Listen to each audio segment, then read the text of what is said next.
I was on duty that night, as usual. The warehouse I was guarding was on the outskirts of the city, in an industrial area near the highway.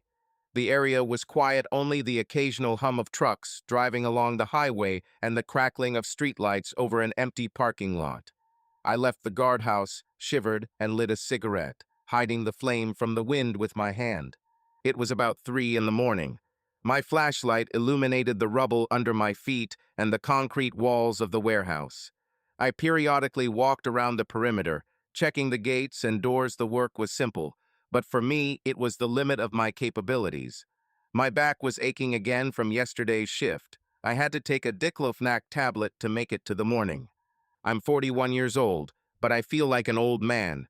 Just 5 years ago, I was running through burning buildings, carrying people out in my arms, and getting an adrenaline rush after every call. I was a damn firefighter, and a good one, I thought. Until one day, a crossbar from a collapsed roof hit me in the lower back. A compression fracture of the vertebrae, and goodbye, service. Remembering this, I shook the memory away with effort, like sticky ash. There was no point in regretting the past. Now I was a night guard. I lived by a strange schedule. I worked at night and tried to sleep during the day. My wife worked shifts at the hospital. My daughter studied and sat in her room in the evenings. We hardly ever saw each other. I took a drag on my cigarette and glanced at the windows of the distant residential area beyond the highway. There, behind a dozen yellow lights, people were sleeping, probably my girls too. Melissa must have come home from a late shift and fallen asleep. Claire, our daughter, must have been up late on the phone, but she fell asleep in the early morning. They were both home, warm, and I was out here in the damp wind, guarding useless junk. I had long since gotten used to the loneliness of night shifts. Sometimes, in the early morning, I felt like a stranger in my own home. I would quietly walk into the bedroom, and my wife would already be up or just getting ready to go to bed after a night shift at the hospital. We would see each other in snatches, a few words in the kitchen, or a quick peck on the cheek when we met in the hallway. In recent months, these rare meetings became even colder. At first, I attributed it to fatigue. We both had to work a lot, me to feel needed, her to cover the bills when I had just quit the fire department. And our daughter was growing up, demanding attention, expenses. In short, life had twisted and turned, and Melissa and I seemed to have lost each other. The night air chilled my lungs. I finished my cigarette and ground it in a metal ashtray by the guardhouse door. There were 4 hours left until the end of the shift, and there was nothing to do. I sat down on an old chair inside the booth and sighed, feeling my lower back protesting. I should go to the doctor again, but to hell with it, I knew they would prescribe physical therapy and painkillers. All of this would not last long. Thinking about doctors brought back memories of my wife. Melissa is a nurse at the city hospital. She is 37, 4 years younger than me. We have been together for 17 years. We met when I had just joined the fire department and she was finishing medical school. A quick romance, a wedding young and happy. Claire was born a couple of years later. Back then, it seemed to me that I had hit the jackpot. A job I loved, a beautiful, loving wife, a daughter, just a gift from fate. What has changed? I didn't really know myself. Everything seemed to be going well. Claire was growing up. We were working, taking vacations, going to the lake in the summer. Not without difficulties, we were paying the mortgage on the house, sometimes arguing over trivial things like everyone else. But overall, we were like a strong team. At least, that's how it seemed to me. When I got injured, everything collapsed. 6 months of hospitals, surgeries, rehabilitation. I was very afraid of being disabled then, but I pulled through, albeit with limitations. I couldn't carry heavy things anymore. I was in constant pain. They wouldn't have taken me into the service anymore. I fell into despair, sat at home uselessly. Melissa supported me at first and looked after me. But as soon as I started to recover, something cold arose between us. Maybe it was my gloominess after all. I had essentially lost the meaning of life then. Maybe she was tired of carrying everything on herself. She worked while I was being treated, and she encouraged me. At some point, I felt that I was moving away from both her and my daughter. I locked myself in. When I more or less came to my senses, it was already too late. It was as if we were living parallel lives. I got a job as a security guard. There were no other options with my back. The shifts were night shifts, and our family finally switched to autopilot. Somewhere in the distance, a siren howled. Perhaps an ambulance was racing along the highway. The sound grew louder for a moment and then died away into the night. I thought that now someone might be fighting for their life, doctors rushing to the call. Once upon a time, I rushed to a fire, saving other people's lives. Now I am just a listener and observer. I pulled out my phone and glanced at the screen 310. For a second, I thought about texting Melissa something sweet, just because. I used to do that, texting her at night. "Love you, how's my girl?" She would text back if she wasn't sleeping. "Everything's fine, take care of yourself." But I hadn't felt that urge in the last few months, and she hardly texted me either. I put the phone back. Something was dully aching inside. Maybe it was the resentment that my wife had distanced herself, or maybe it was my conscience that I had given up. Most likely, both together. Outside the window, under the dim circles of street lamps, the minutes dragged by quietly. The night was waning. I knew dawn would soon come, then I would go home tired, broken as usual. I would make coffee, change my clothes, and then, if it was a day off, my wife would be silently bustling about the house or would go away on business. If it was a shift, she would leave before I woke up. Claire would run off to school. We went from being a loving family to being neighbors. I wasn't happy with it, but I didn't know how to change it. We used to chat all night long, take spontaneous trips, kiss in the supermarket parking lot, and laugh. Now there was silence. I thought about this as I watched the wind blow the torn-up bags across the asphalt. Something had definitely gone wrong in our lives. The question was, can it be fixed, or is it too late? 3:45. One more round, and I could sit quietly for a while until the end of my shift. I stood up, checked my flashlight, and headed along the fence. My phone buzzed in my pocket. Apparently, a message had arrived, probably from the head of security, reminding me about the schedule. I took out my phone and was surprised to see the sender's name on the screen, Melissa. My wife rarely wrote to me herself, especially at night. I stopped under a street lamp by the gate and quickly unlocked the screen, squinting from the brightness. The message contained only 2 words, "Are you there?" I frowned. Strange. Of course I was there, at work. She knew the schedule. What was going on? Maybe she was feeling unwell or something had happened. My heart suddenly pricked with anxiety. I quickly walked back to the booth, answering as I went, "Yes, everything is fine. What happened?" By the time I reached the door, I was already starting to get nervous. Usually, if it was something serious, she would have called. The text message looked like she wanted to make sure I wasn't home. An unpleasant thought flashed through my mind. I pushed it away. Nonsense. The phone beeped the answer. "Just checking. Take care." I froze, staring at the screen. Checking. What's so strange? I typed, "Are you okay?" and sent it, but received no answer. Maybe she had already fallen asleep. I stood there for a while longer, wondering about this short conversation. Nothing was clear except one thing. Something was clearly bothering my wife, and for some reason she didn't want to talk about it directly. That night, for the first time, I felt a vague anxiety not only for her. A bad feeling seemed to run through me. I thought about my empty house, about the dark windows, about not knowing what was going on there now. In the morning, tired and angry at myself for these vague suspicions, I parked my old pickup truck in front of our house.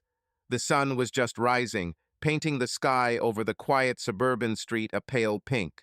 Our house, a small, 1-story, 3-bedroom house, greeted me with its usual silence. I quietly opened the front door with my key and walked in. The house smelled of coffee.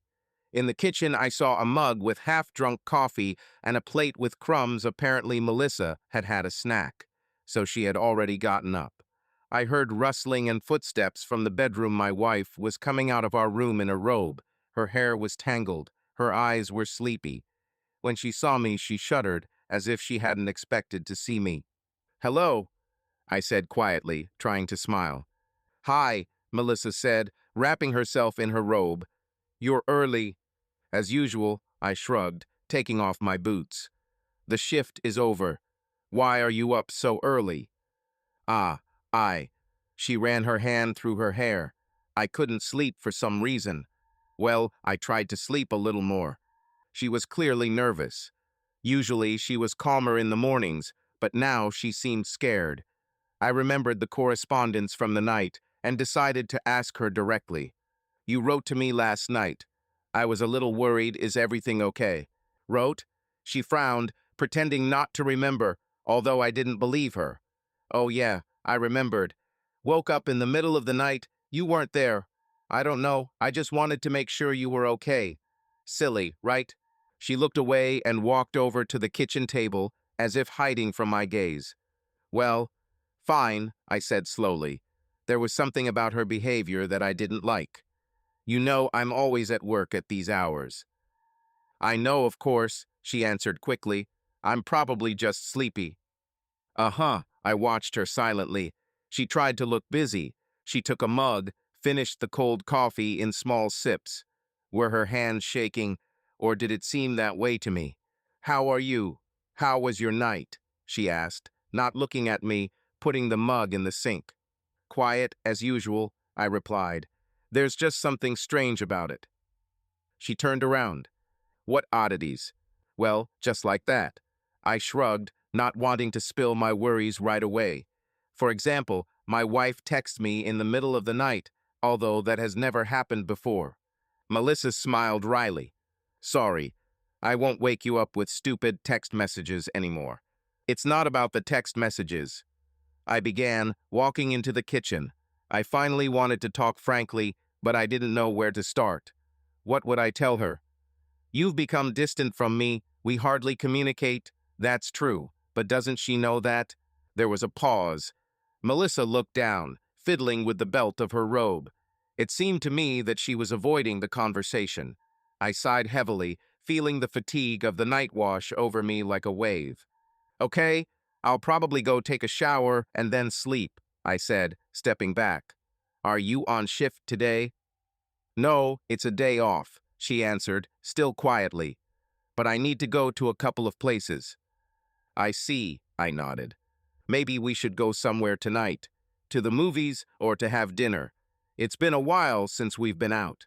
Melissa finally looked at me, surprise flickering in her eyes, as if my offer had caught her off guard. I don't know, Aaron." She turned away, adjusting the coffee pot. "We'll see, okay? I'm not sure when I'll be back or how I'll feel." "I see," I said calmly, although everything inside me sank. She refused. Again, I don't even remember the last time we went out. Probably more than a year ago. Every time she finds reasons, she's tired, she doesn't have time, her daughter has things to do. And now she's not sure. "Don't be upset," she said conciliatorily. "I'm just really tired.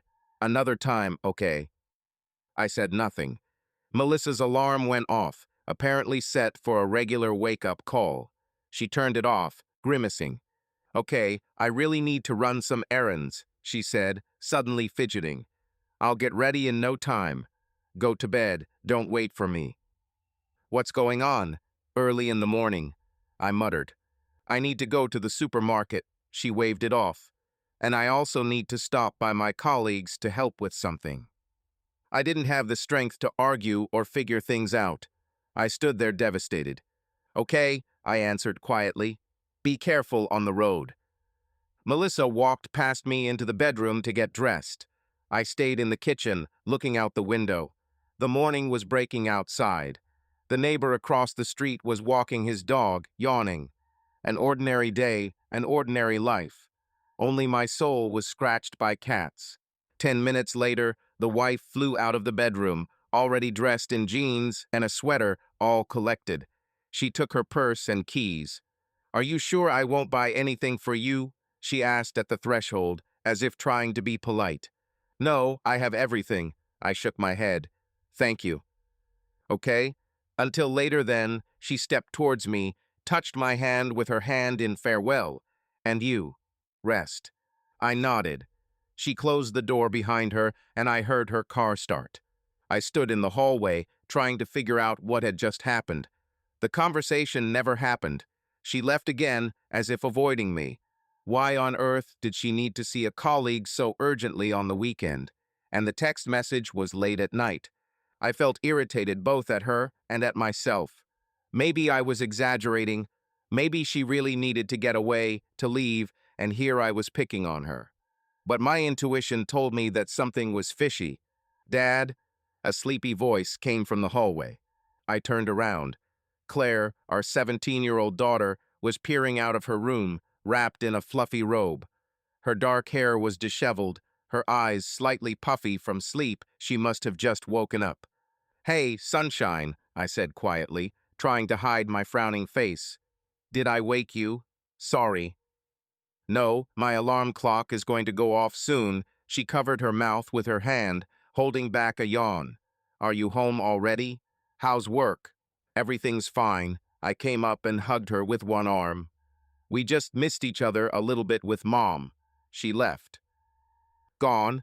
Where to?" Claire looked surprised. "I think she's having a day off. He says he's on business. To stop by a colleague's, to help out," I said reluctantly. "It's strange, of course, but I guess that's how it should be." Claire shrugged, slipping out of my embrace. "Well, maybe we should. How are you? Will you have breakfast?" "No, honey, I think I'll sleep for a couple of hours. I'm a bit tired." I stroked her head. "Cook yourself something, okay?" "Okay," nodded the daughter. She seemed to sense something and looked at me more closely. "Dad, are you okay with Mom? Because, I don't know, you hardly talk." The direct question made me a little confused. I am not used to discussing my relationship with my wife with my daughter. It somehow feels wrong. But Claire is old enough to see the problems. "It's a little tense right now," I finally admitted, sighing. "But don't worry about it. These are just the times. Sometimes people grow apart. We'll try to work things out." Claire nodded silently, looking down, clearly uncomfortable with the topic. "Okay, I have to go to school soon. I'll go wash up," she muttered and disappeared into the bathroom. I was left in the empty living room.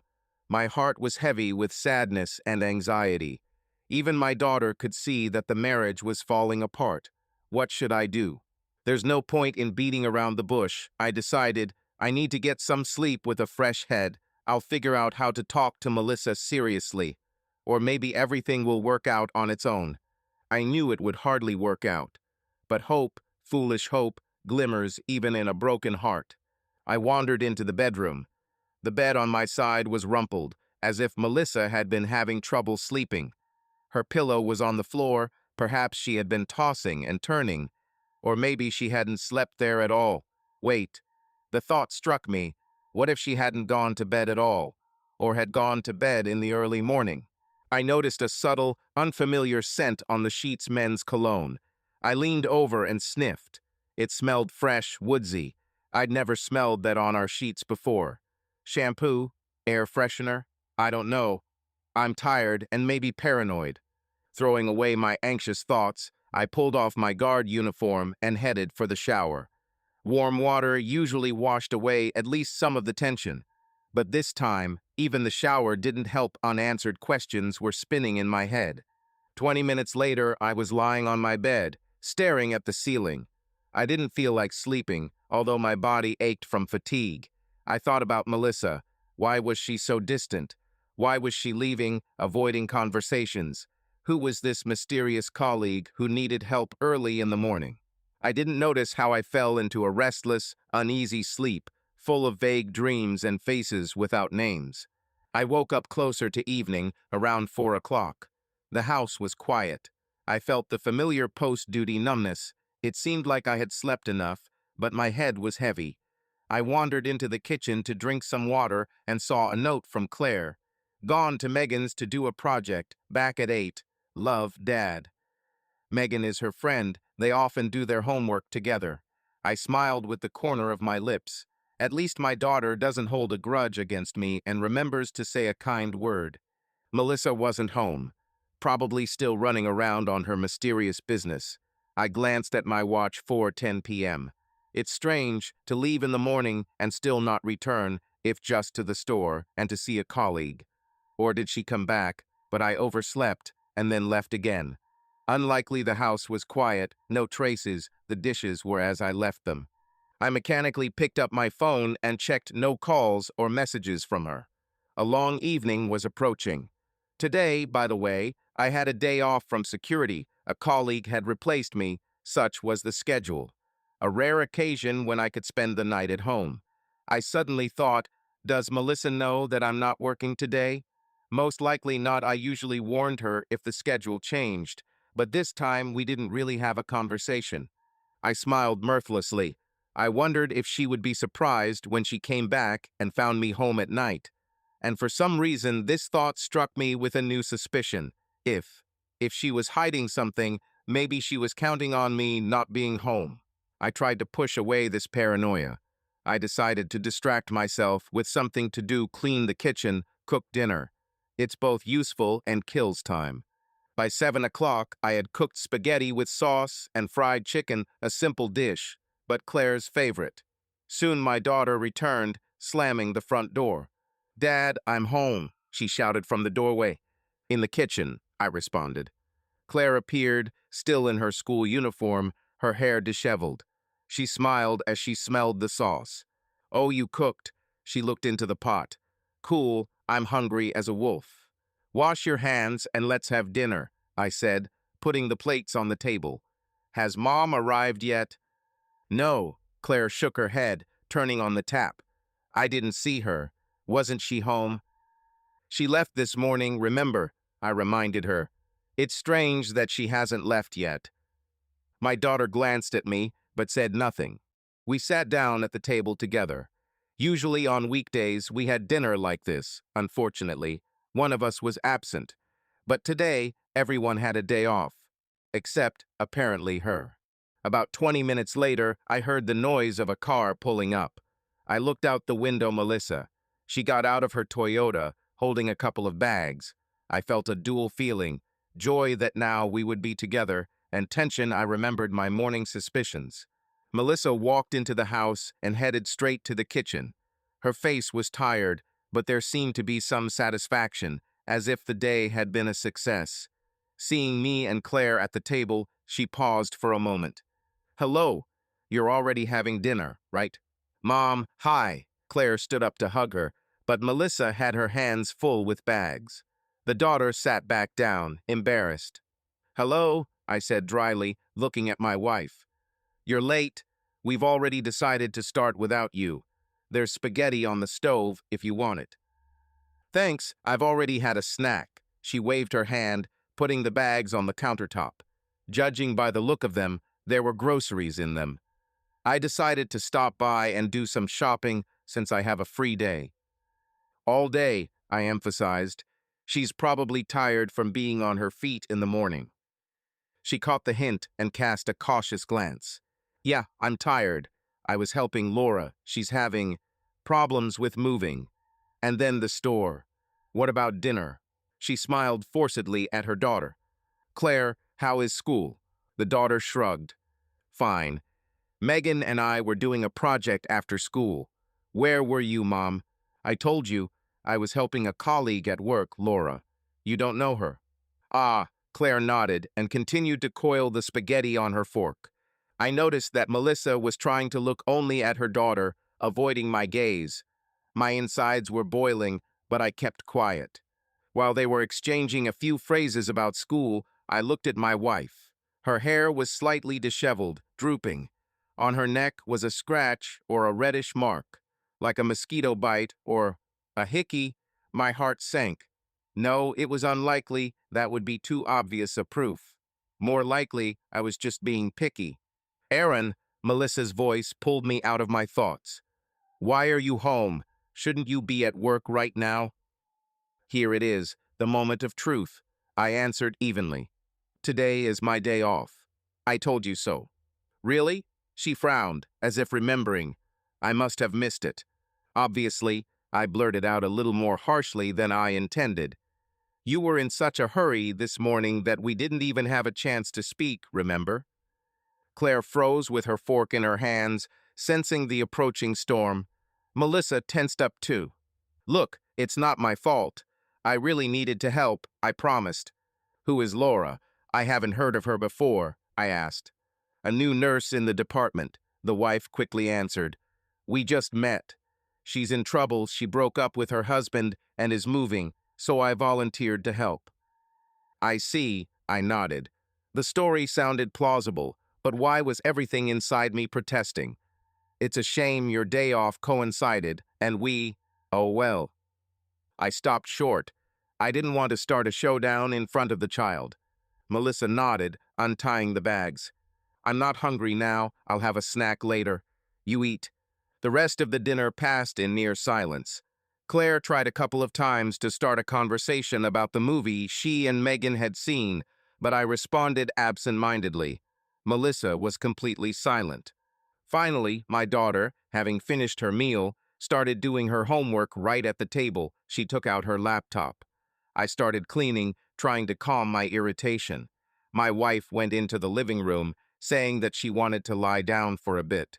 As I was taking out the dinner trash, I noticed Melissa's phone in the kitchen. She had left it by the microwave while she was putting away groceries.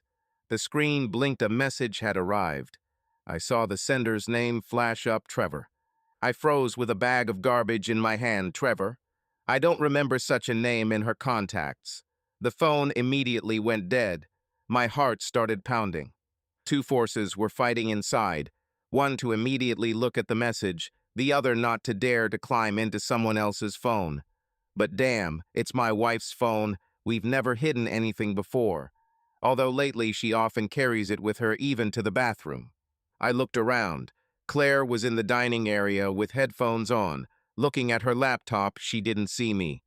Melissa was in the living room, probably dozing off or just lying down. I quietly approached her phone. The screen was locked with a password, of course, but the notification might be visible. I pressed the lock key, the screen flashed, and a notification appeared on it. Message from Trevor. The text was unreadable, only the messenger icon. My throat was dry. Who the hell was Trevor? The name sounded familiar. And why was he texting my wife tonight? I carefully put the phone back where it was without opening it. If she notices that someone tried to unlock it, there will be a scandal. And Claire is nearby, it's not right now. But my soul already knew. This was not just a friend colleague. The name was male, clearly not Laura. Had my wife lied about Laura? Or maybe there was Laura, but Trevor was also. I threw out the trash, trying to calm down. When I returned, I saw that Melissa had already picked up her phone. She was sitting on the couch in the living room, texting, quickly moving her fingers across the screen. When I appeared, she slightly raised her eyes, then hid the phone under a pillow. What is it? I asked neutrally, sitting down opposite. Nothing, she responded too quickly. A friend wrote. Laura? I smiled coldly. Yes, Laura. She looked away. Her cheeks turned pink, as if she'd been caught in a lie. He's asking how I am if I get home. I see. She got here. She nodded and stretched. I'm probably tired, so I'll go take a shower and go to bed early. Go, I said, trying to appear indifferent. She disappeared into the bathroom. I remained sitting in the living room, feeling a wave of anger and pain wash over me. Claire appeared in the kitchen doorway with a laptop. Dad, I'm going to my room. I still have an essay there. Are you okay? It looks like you and Mom had a fight. No, everything's fine, honey. I forced a smile. We're both just tired. Go and do your work. She looked at him with distrust, but said nothing and went back to her room. I clenched my fists. Now I have a name. Trevor. Who was he? The doctor. Maybe he was Melissa's colleague, a friend from the hospital. I vaguely recalled. She had mentioned a couple of names of new employees, but Trevor, no, I couldn't remember. My chest went cold. If it was a lover, then the puzzle was falling into place. A late-night text to check if I was home. A morning rush to see a colleague. A strange scratch on my neck. Constant secret correspondence. Oh my God, really? I sat in the dark, listening to the sound of water in the bathroom. The shower worked for a long time. Finally, Melissa came out, glanced into the living room. Why are you sitting in the dark? I think so, I responded. Go to bed too, she said quietly. You probably didn't get enough sleep. I chuckled. Will they let me sleep? She didn't answer and disappeared into the bedroom. I didn't want to lie down next to her now. I heard the bed creak under her weight and stayed sitting, my head buzzing with questions. Finally, when the silence became unbearable, I stood up resolutely. I had to see that name again to make sure. I crept into the bedroom. In the moonlight, I saw she had already fallen asleep or was pretending to be asleep, turning away from the wall. The phone was lying on the nightstand on her side. It would be stupid to take risks now. She sleeps lightly. I quietly left and closed the door. That night, I didn't sleep a wink. I sat on the living room couch, checking my painful guesses. My heart refused to believe it, but my mind stubbornly put two and two together. Towards morning, I nevertheless dozed off into a restless sleep in which I saw vague shadows under the street lamps and my wife's face receding into the darkness from me. The next morning, I was exhausted. I barely managed to get the strength to take Claire to school. She usually took the school bus. But today, I volunteered to give her a ride to somehow distract myself with something to do. My daughter kept glancing at me anxiously on the way. She must have seen my red eyes after a sleepless night. Dad, are you sure you're okay? She asked quietly as we pulled up to school. Yes, I just didn't sleep well. I tried to smile. Don't worry. It's better to concentrate on your lessons. Okay, she answered reluctantly, packing her backpack. Dad, are you sure you and Mom didn't fight? Because I feel like something's wrong. I gripped the steering wheel. Lying to my own daughter was disgusting, but telling the truth was even more so. It's okay, Claire. It's just that Mom and I are going through a difficult time, but we'll try to work it out. You know we love you very much, right? She nodded, looking into my eyes. I know, and I love you. I just don't want you to. She fell silent, not finishing, but I understood. I don't want you to get divorced. It hung in the air. I wanted to calm her down, but the words stuck. Run, or you'll be late, was all I said, gently touching her shoulder. See you after school. She forced a smile and jumped out of the car. I watched her run toward the building, and my heart sank. For her sake, I owed it to her to keep my cool. Whatever was going on between Melissa and me, Claire couldn't suffer any more than she had to. I headed for the city center. I didn't have the strength to go back to the empty house. Besides, I had a plan. Melissa was working the day shift at the hospital today. I remembered her schedule, 8 a.m. to 4 p.m. She usually drove to work. But what if I picked her up after her shift? A surprise. We hadn't done that lately, but why not? My husband wanted to meet his wife. Innocently enough. And for me, a chance to see how she behaved in her environment. And maybe meet this Trevor. The thought alone made my stomach twist, but I was determined. There were about 20 minutes left until 8. I parked at a roadside cafe and got a strong coffee to go. I tried to have a sandwich. I couldn't eat it, but I forced myself. A long day was ahead. The day dragged on painfully. I stopped at home, somehow killed time with small chores, washed the dishes, tried to read the news. Nothing was perceived. The thought that my wife could be texting or exchanging glances with her lover at work at that moment drove me crazy. Around 3 p.m., I drove to the hospital. Her shift ends at 4, but doctors and nurses often stay late. I parked in the guest lot where I could see the exit from the emergency room, where the duty officers usually change. It was pretty hot. The air conditioning in the car was barely coping. I stood there, looking at the doors, trying not to make scenes in my head. Around 4:15, medical workers started coming out of the doors. I saw a couple of familiar faces, Melissa's colleagues, whom I had met before at hospital parties.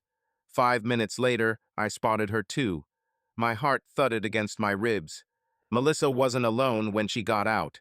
There was a tall man in a dark blue paramedic uniform walking next to her.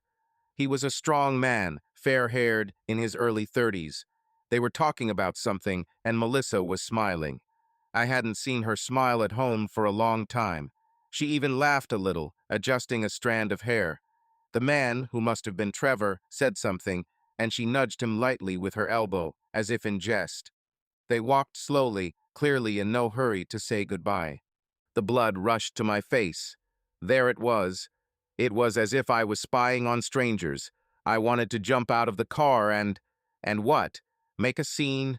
Go up and introduce myself? I didn't know the right way. My head was buzzing. They stopped at the edge of the parking lot, only 10 meters from my car. Hidden behind the tinted windows, I watched. Trevor leaned closer to her, said something softly. Melissa looked down, smiling, and I saw clearly. She was blushing, like a girl who flirts. Damn. The man lightly touched her shoulder, ran his hand down her arm, a gesture that was clearly gentle. Melissa did not pull away, on the contrary, she came a little closer. Their faces were so close. Another moment, and he would kiss her, and I opened the door of the pickup and got out. My legs were weak, but I kept going. I couldn't watch in silence any longer. Melissa, I called out quietly when I was already a couple of meters away. They jumped apart like schoolchildren caught kissing. My wife's eyes widened in horror. Trevor was also taken aback, but he straightened up almost immediately, looking at me warily. "Aaron," Melissa breathed out. "What? What are you doing here?" I feigned surprise. "I came to meet you.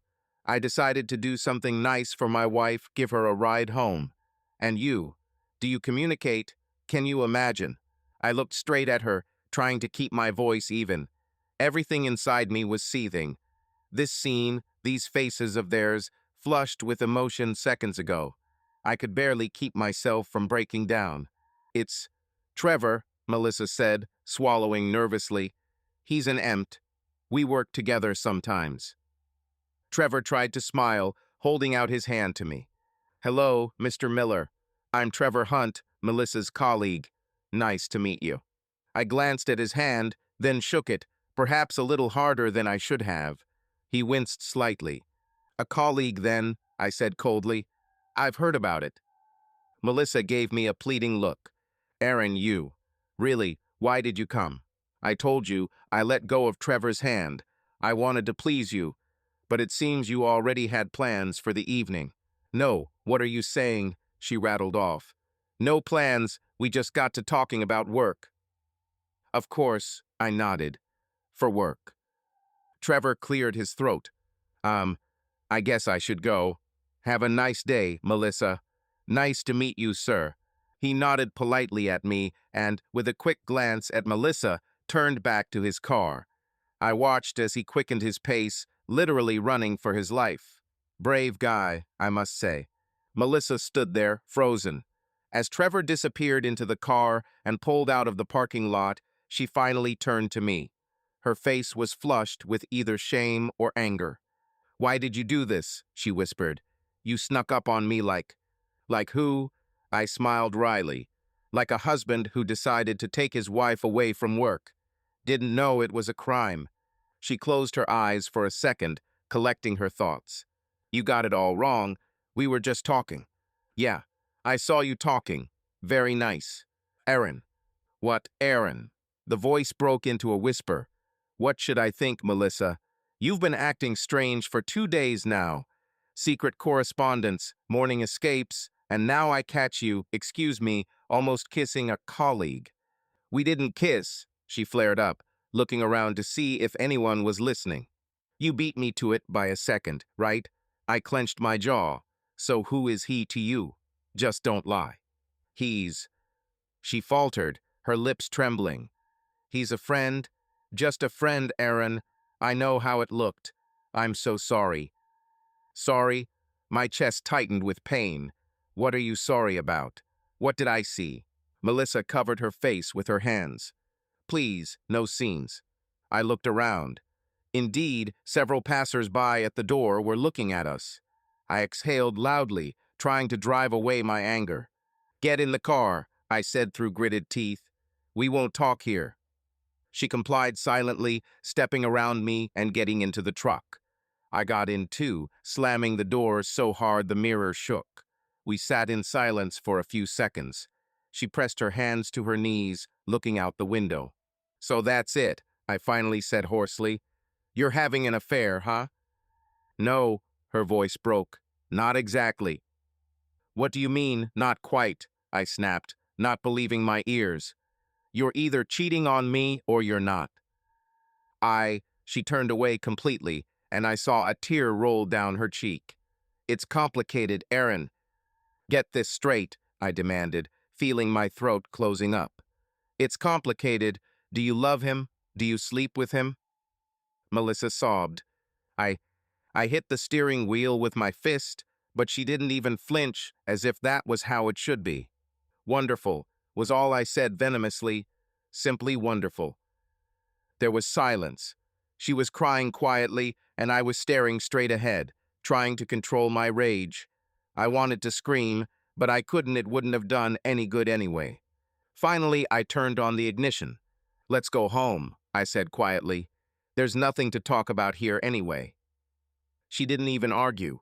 We were silent the whole way home. As I pulled up outside our house, Melissa took a deep breath. Aaron, we need to talk. Claire doesn't know anything, I interrupted harshly. And she shouldn't yet. Please, she sobbed. Come on now. I can't now, I snapped, looking straight ahead. If we start now, I'll say too much. We need to cool down. She nodded, wiping her cheeks. We got out of the car. Pick up Claire from school today, I said. I need some time alone. Where are you going? She asked fearfully. I'll just go get some fresh air, I answered evasively, and think. She opened her mouth to say something, but I didn't wait. I turned around and walked away to the car, leaving her standing by the gate. A minute later, I was driving down the highway, away from our neighborhood, not knowing where I was going. My anger was slowly giving way to an icy calm. I knew the truth now, or at least enough of it. Melissa had cheated on me. It didn't matter what she mumbled. I don't know, it's complicated. It was simple. My trust was broken.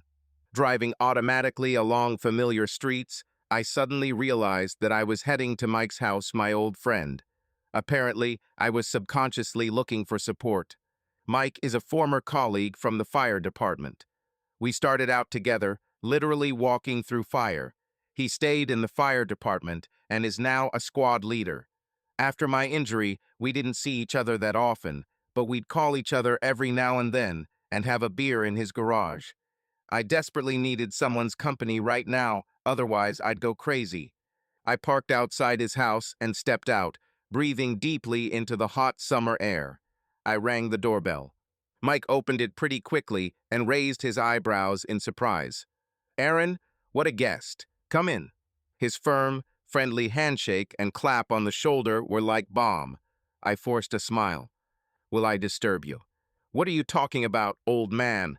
Mike stepped back, letting me in. Haven't seen you in a while. Is everything okay? I walked into the cool living room. From somewhere deep in the house, I could hear the sound of a television, probably his wife and children watching something.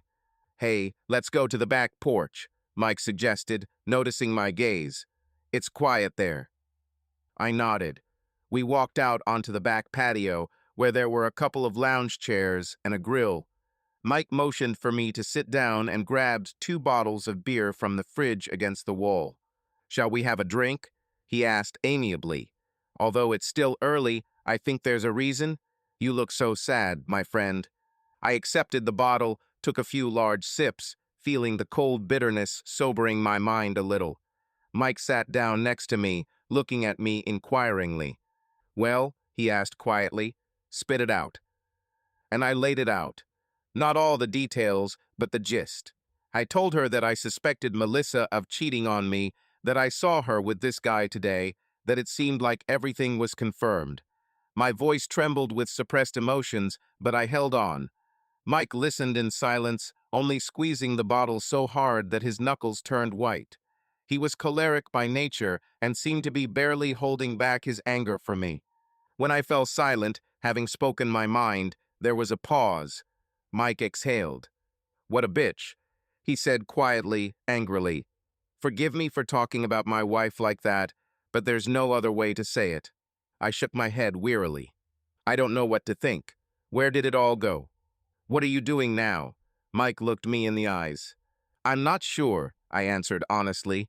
"Get a divorce, probably, or at least leave for a while. I just can't." The voice trembled treacherously. Mike suddenly hugged me tightly with one arm, pressing me brotherly. "Hold on, brother. Don't you dare blame yourself, do you hear me? She's the one who ruined everything. You're a good husband and father, okay?" I exhaled, feeling my eyes water for some reason. Damn, I just couldn't help but cry. I blinked quickly. "Thank you," I said dully. "If you need anything help, a place to stay for a while, don't be shy. You know my number," Mike said seriously. "I have a free room. You can stay as long as you need, and we'll figure out something about work." With work, I looked at him in surprise. "Well, you don't enjoy going back home every day after that." He chuckled. "I've been wanting to lure you away for a long time. My senior mechanic is leaving, and you know how to work with your hands. We have a small auto repair shop in our unit, a technical service for cars. Remember Bill? He's retiring in September, and you could replace him. Your back allows for light work, right?" I thought about the offer.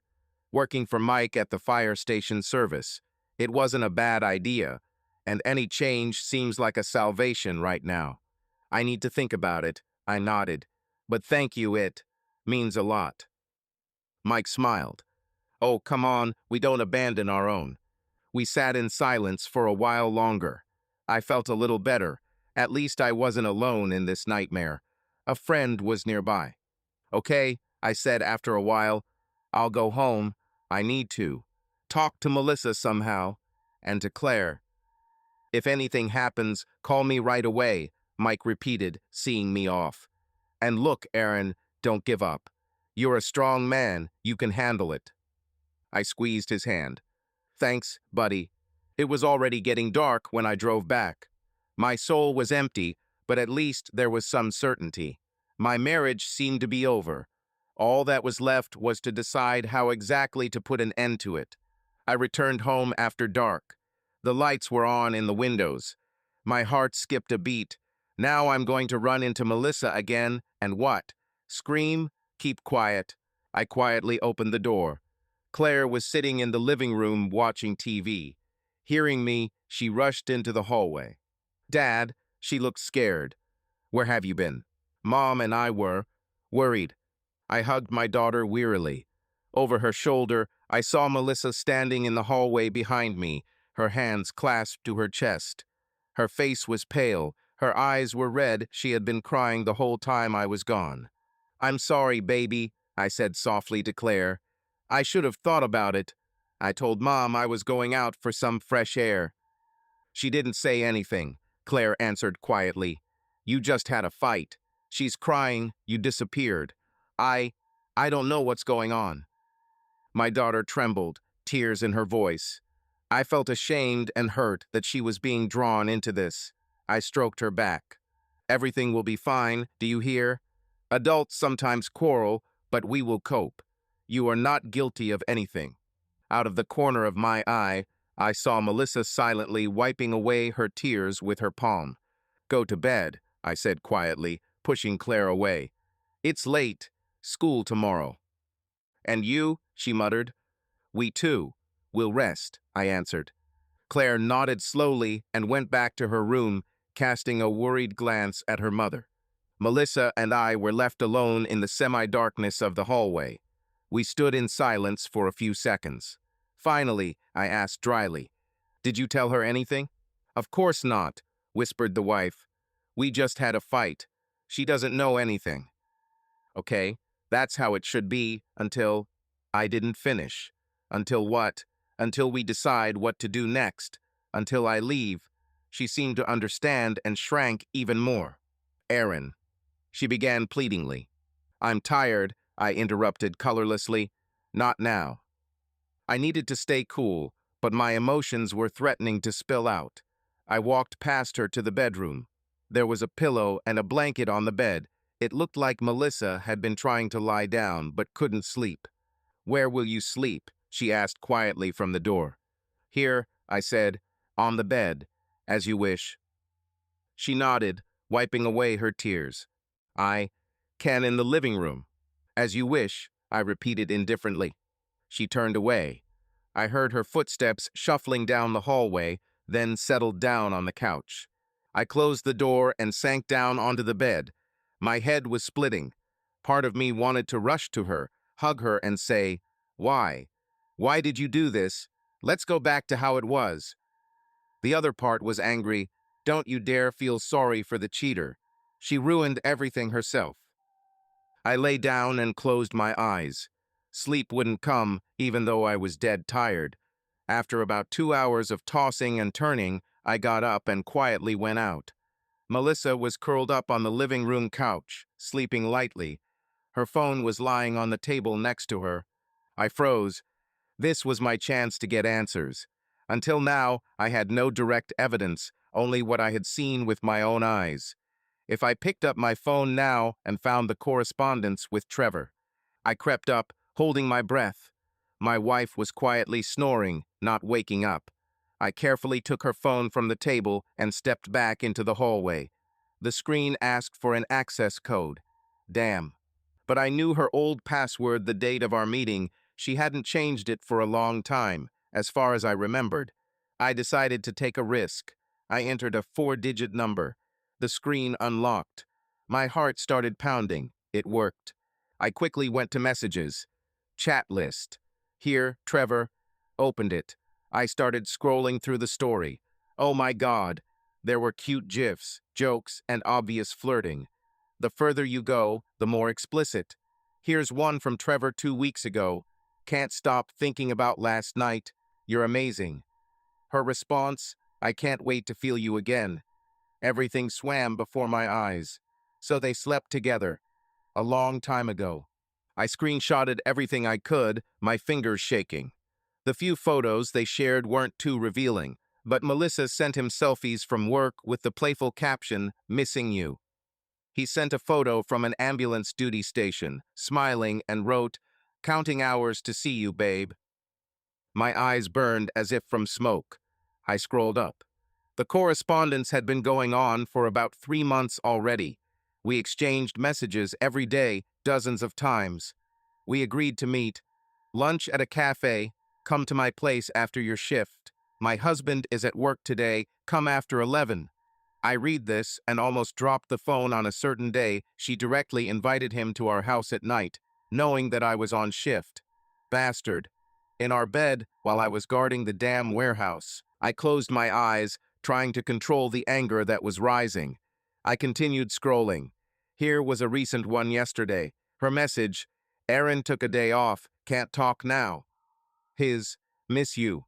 When can I see you?" She, "Tomorrow at usual place, lunch break." So they were already making plans again, even after I almost caught them. Unbelievable. I gathered the necessary evidence. I sent myself copies of the most important ones, including the date and time when she called him home. Then I quietly returned the phone to its place on the table. Melissa did not even move. Coming back into the bedroom, I almost felt my legs gave way. I sat on the floor, leaning my back against the bed. That was it now. There were no illusions left. Not a mistake, not just friendship, full-fledged betrayal, sex, lies, secret meetings. Not a day, not 2 months. Something was beating like fragments in my chest. But along with the pain came a strange calm. Composure. Since it was all over, I had to act. I got up, put my phone and the screenshots I had sent away in a secure folder on my phone. Then I went into my contacts and found the number of an old lawyer friend who had helped me with an insurance claim a couple of years ago. He also handled divorce cases. It was, of course, 3 in the morning, but I wrote him an email like, "I need a consultation urgently, a divorce issue." Then I opened my laptop and started making a to-do list, line by line, so as not to miss. consultation with a lawyer, division of property, custody of Claire. Collect copies of correspondence as evidence. Find a place to live for the first time. An option is a room at Mike's. Later, I rented an apartment. Notify the security agency that I am quitting. Finances, separate account, transfer half of savings, collect documents. Discuss with Melissa the sale of the house or the buyout of the share, although first the divorce, then the property issues. The most important thing is to talk to Claire and explain as much as possible. I made this list mechanically, like I used to write a report at work. It helped me not to think about how my soul hurts. Focus on the task and go ahead. By morning, I had a plan. For the first time in a long time, I felt confident. Yes, there were difficult conversations and decisions ahead, but at least I knew what to do. I hid the list, closed the laptop. There was no sound from the living room. Apparently, Melissa was still asleep. Well, let her. Soon she would know everything, my decision, my verdict. At about 6 a.m., I couldn't stand it any longer and went for an early jog around the area. I needed to get the adrenaline out. The jog cleared my head a little. When I got back, I took a shower and changed my clothes. I ran into Melissa in the kitchen. She looked depressed. Her eyes were puffy, and the mug of tea was shaking in her hands. We looked at each other for a few seconds in silence. "Aaron," she began quietly. "Let's do it later," I snapped. "Claire will be up soon. Let's not do it now." She nodded, looking down. Claire came out soon after, sleepy. We pretended everything was normal. The three of us had breakfast, probably the first time in a long time that we sat down at the same table in the morning, and how ironic that it was now, at such a moment. My daughter glanced at me and then at her mother, but we remained neutral. We discussed school trivia, the weather. Only the atmosphere was tense, and she felt it. I took her to the bus stop, wished her luck in class as usual, and when I got home, Melissa was waiting for me on the couch. "We need to talk," I said decisively, walking into the living room and standing opposite. "Yes." She straightened up, apparently trying to gather her courage. "To talk." We were silent for a few seconds.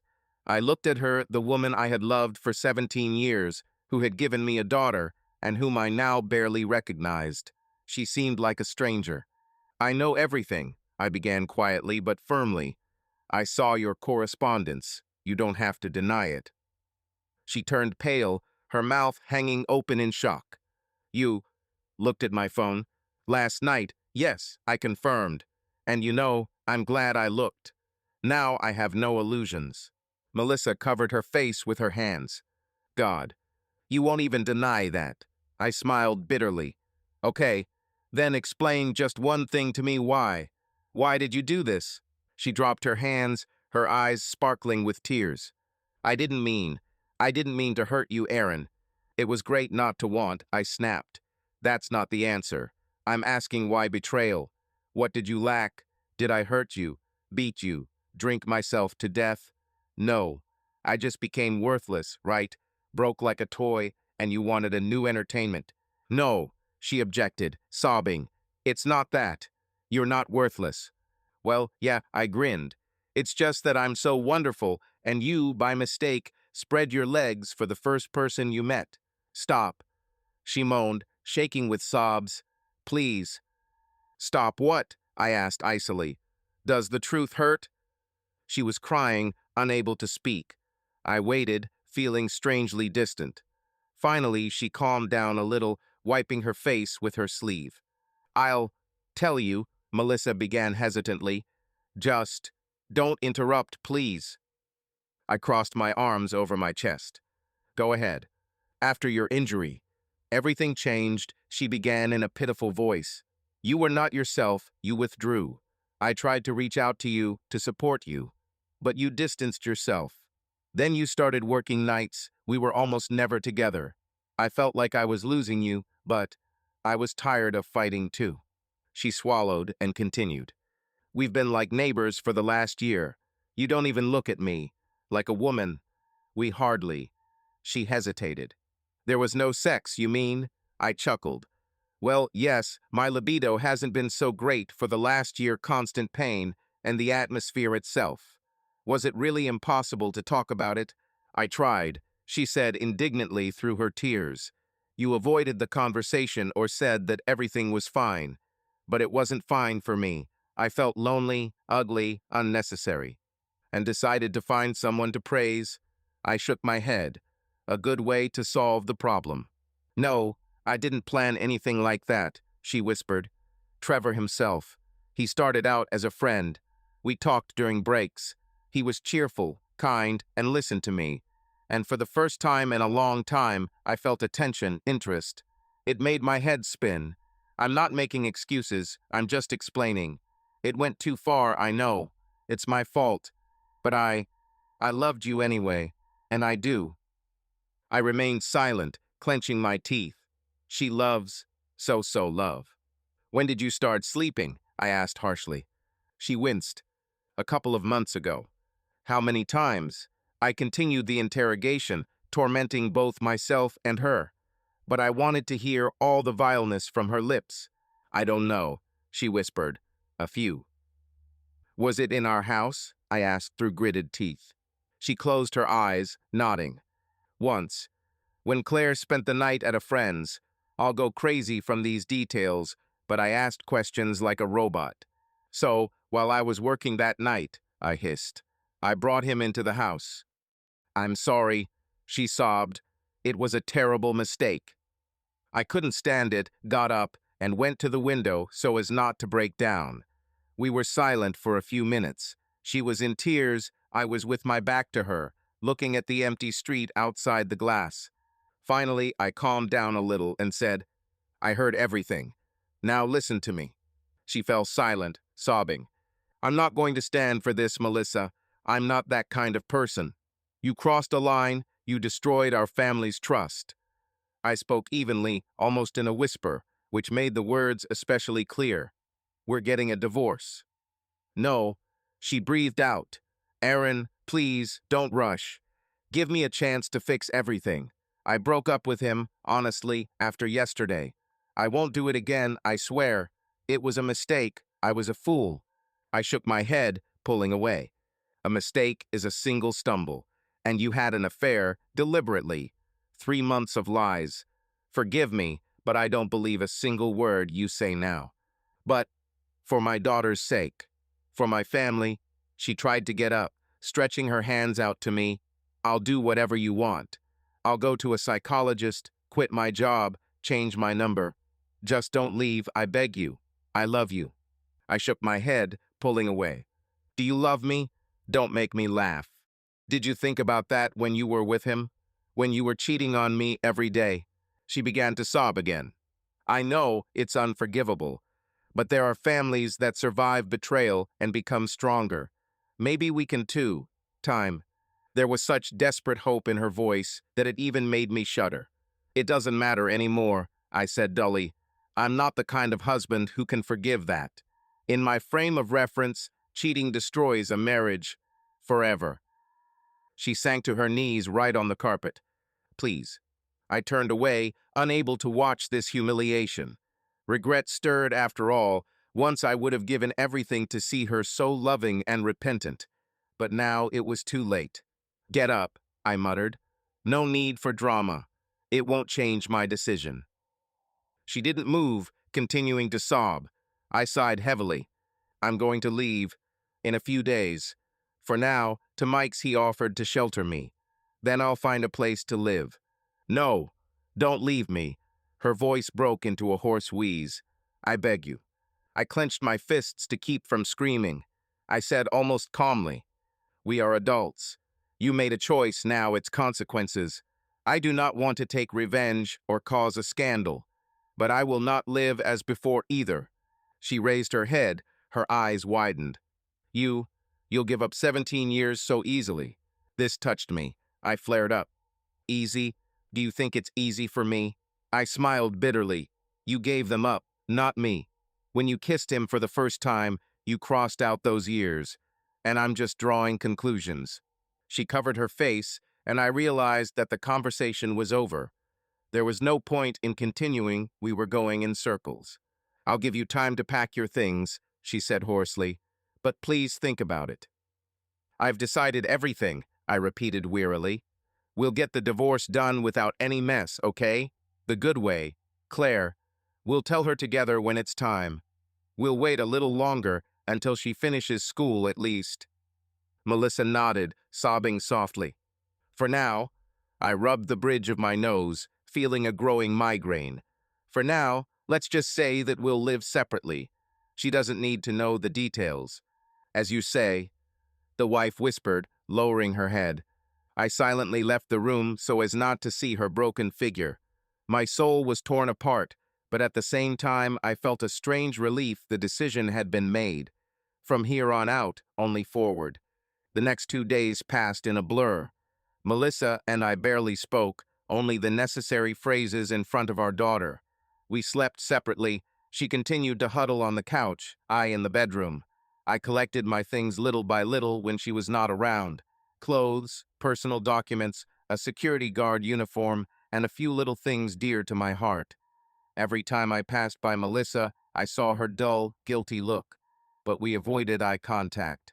I told the head of security that I had to leave, citing family circumstances. He just sighed. "Our work is fluid, and it's easy to find security guards." He told me to work another week on schedule until they found a replacement. I agreed. These shifts were like salvation for me now time away from home. In the evenings I called Mike. He confirmed that the room was ready. I also spoke to the lawyer on the phone. He made an appointment in a couple of days to discuss the details of the divorce. It's too early, but it's worth preparing. I acted strictly according to the plan so as not to lose heart. The hardest task remained, talking to Claire. Melissa and I decided that we would tell her on the last day, when I was already leaving. We put it off as long as we could. I wanted to keep the appearance of normality for my daughter as long as possible. It was evening and everything was ready. In the back of my truck were bags of clothes, a box of my papers and laptop, and a guitar. The house was empty of my things, as if I was being gradually erased from family life. Claire had just returned from studying for an exam at a friend's. She dropped her backpack in the hallway and headed into the kitchen where Melissa and I were sitting at the table waiting. "Hi," the daughter smiled, but when she saw our faces, the smile faded. "Did something happen?" I exchanged glances with Melissa. She nodded slightly, as if to say, "Go ahead." I cleared my throat. "Come sit down, honey. We need to talk." Claire sank slowly into her chair. I saw her shoulders tense. She already knew. "Are you getting a divorce?" she blurted out, looking first at me, then at my mother. Melissa sobbed, covering her mouth with her hand. I quickly answered. "We decided to live separately for some time." "That's what divorce means," the daughter persisted, her eyes sparkling. "Right?" There was silence. I nodded heavily. "Maybe, yes. We haven't formalized anything yet, but most likely, yes, we are breaking up." "Why?" Claire exclaimed, her voice breaking. "Why are you like this? You've been together for so long." My throat tightened. Melissa was crying bitterly next to me. I tried to answer calmly. "Sometimes relationships between adults don't work out like they used to. My mother and I lost our understanding. It's both our fault, not yours. We tried very hard, but, alas." Claire shook her head, tears streaming down her cheeks. "No, you didn't try. You just give up. You destroy the family." "I'm sorry," Melissa whispered in a trembling voice. "Forgive us, baby." "Don't call me that." The daughter suddenly flared up, pushing away the chair and standing up. "You're not even trying to fix anything." "Claire," I began, but she had already run out of the kitchen. A second later, the door to her room slammed. Melissa burst into tears. I sat with my head down. My heart was torn apart by the pain of what I had done to my daughter. Betrayal by an adult was one thing, but a child should not have to suffer, and yet we had hurt her anyway. "We need to go to her," Melissa sobbed, trying to get up. I gently held her by the shoulder. "Let her vent a little. We'll try to talk later." Oh God, what have we done? The wife whispered, looking at the ceiling through tears. Our girl. I silently pinched the bridge of my nose with my fingers. This was what made it worth keeping the family together, and we. No, she broke everything. I immediately pulled myself up. Blaming only her is unfair. I also bore some responsibility for the coldness between us. But not for betrayal, this trait was her choice. About 10 minutes later, when the screams died down, I still went to her room. Claire, can I come in? I asked quietly at the door. Leave me, she sobbed from within. I opened the door anyway. She was lying face down on the bed, her face buried in the pillow. The room was in disarray. The books were thrown off the shelf. The mirror on the wall was askew. She must have hit it. I walked in quietly and sat on the edge of the bed. For a while, I just stroked her trembling back. Honey, I said tenderly as I called her in childhood, I understand how much it hurts you. Forgive us. I don't need your apologies, she said quietly, without raising her head. I don't want to lose you, I continued, feeling a lump in my throat. You're the most precious thing we have, and Mom and I will both be there for each other. It's just. Claire sat up abruptly, pushing my hand away. Her eyes were tear-stained, but there was anger in her gaze. Just not together, right? Should I run between you, pretending that everything is normal? I hate both of you now. The last word hit me like a slap. But I knew she wasn't serious. She was speaking out of pain. I understand, I said quietly. You can be angry, shout. You have the right. What do you know? The daughter shouted. You are ruining my life. Graduation year, and you are getting divorced. How am I going to tolerate this? Claire. I began, but she was no longer listening. I thought you were different from others. My classmates were afraid of it, and I said no, my parents love each other, and you. She became hysterical. I had never seen her like this before, not even as a child. She was sobbing, wringing her hands. What should I do now? How should I live? You're all lying. There's no point in love. Don't say that. I tried to hug her, but she pulled away. Claire, darling, just look at me. Go away, she suddenly said quietly, wiping her wet face. If you've decided to go, then go right now. My heart sank. My daughter. No, I don't care about daughter. Go. She pointed to the door, looking away. It hurts me to see you. I froze. Here comes the payback. She blames me. Maybe she thinks I initiated it. Or it just doesn't matter. Both are guilty. I'll come, was all I could say. Every day, if you want. I'll see you tomorrow after school, I promise. I'll never leave you, do you hear me? Claire didn't answer and turned away. I hesitated for a moment, then stood up. I love you, I said before walking out. A lot. The answer was silence. In the living room, Melissa was still sitting there, wiping her wet cheeks. I heard it all, she whispered. She's right. We're terrible parents. I glared angrily. You should have thought about this earlier. She cringed but said nothing. I took the keys from the table. It was time to leave before doubts came flooding back. Melissa stood up and tried to speak. Erin, take care of her, I interrupted, nodding toward my daughter's room. This is going to be hard for her now. Do at least one thing right. I will, she sobbed. And you call her later. Maybe she'll talk. Of course, I nodded. We came to the door. My 2 bags were at the threshold. That was all my belongings. Thank you, Melissa suddenly said hoarsely, for not slandering me in front of her, for not telling her the reason. I clenched my jaw. Yes, telling them that my mother had cheated on me would have been a blow to everyone's guts. I didn't do it for my daughter, not for her. That's no use, I replied dryly. She's already suffering. She doesn't need to know. Yet. Melissa nodded, looking down. I'll wait, in case you change your mind. Don't wait, I snapped. And don't call me unless necessary. We only talk about business and Claire. Understood? The wife bit her lip and nodded silently. Okay, bye. I took the bags and opened the door. For a moment, it seemed that she would rush to hug him or scream, but no. She only pressed her hand to her mouth, holding back her sobs. I went out, closed the door behind me. I turned around on the porch. Through the frosted glass, I saw her blurry figure. She had fallen to her knees in the hallway. It looked like tears again. I clenched my fists, turned around, and walked to the car. That's it. Point of no return. The room Mike gave me was small but cozy, a guest bedroom on the second floor of his house. There was a single bed, a closet, and a desk.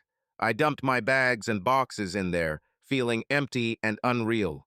Mike and his wife, Sarah, received me warmly but delicately.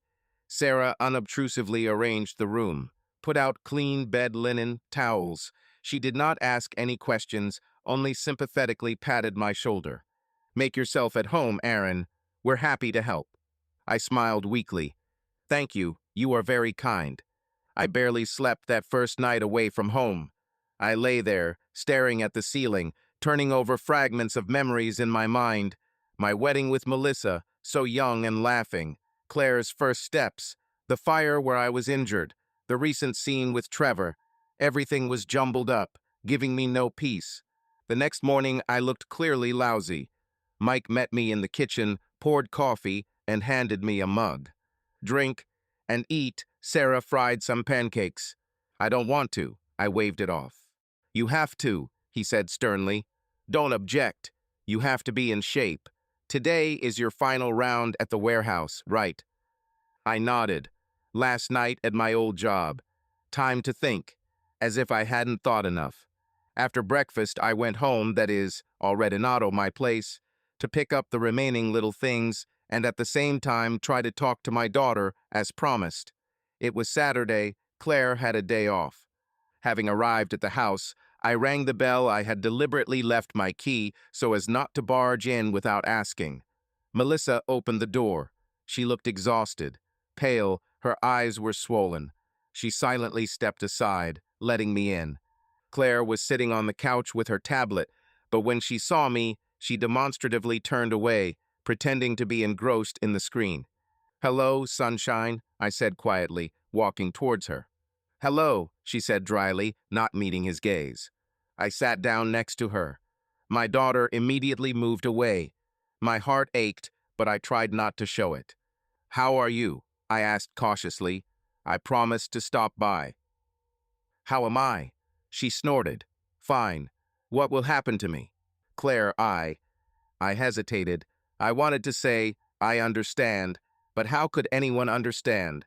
"I know it's hard for you. Me too." "It must be hard for you too," she snapped, throwing the tablet aside. "You did this to yourselves." I nodded, taking the blow. "I understand you're angry. You have the right." "Mom still doesn't really tell me," the daughter blurted out suddenly. She says, "We've grown apart. It's none of your business." "But I see that you're not just like that. Maybe one of you has someone. That's usually the reason." The question sounded sharp. She looked me straight in the eyes, as if trying to read the truth. I felt a chill go down my spine. Could she really guess? I forced myself to hold her gaze. "There is a gap between us, really. There are no other people in our relationship."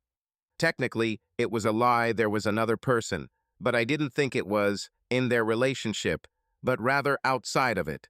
I couldn't tell my mother. It would hurt my daughter too much. Not now. Claire narrowed her eyes. "Is it true?" "It's true," I repeated firmly. "We just lost each other's understanding. These are adult problems, kittens. It's not your fault." She turned away. "I know. Mom keeps saying the same thing." There was resentment in his voice. I took her hand carefully. At first she wanted to pull it away, but then she let me hold it. "Your mother and I both love you," I said quietly. "That won't change, no matter what happens between us. I'll always be there. Just call me.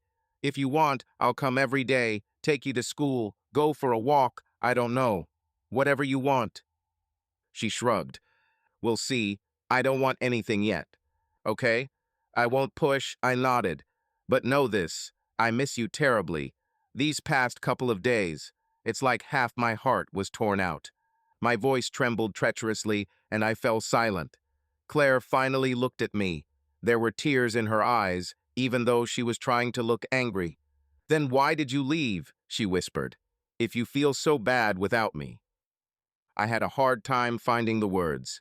Sometimes, it has to be that way, baby. Adult relationships are complicated. Believe me, I would give anything to have everything as it was before. But you can't always fix what's broken. She looked down, wiping away a tear with the back of her hand. "Are you sure?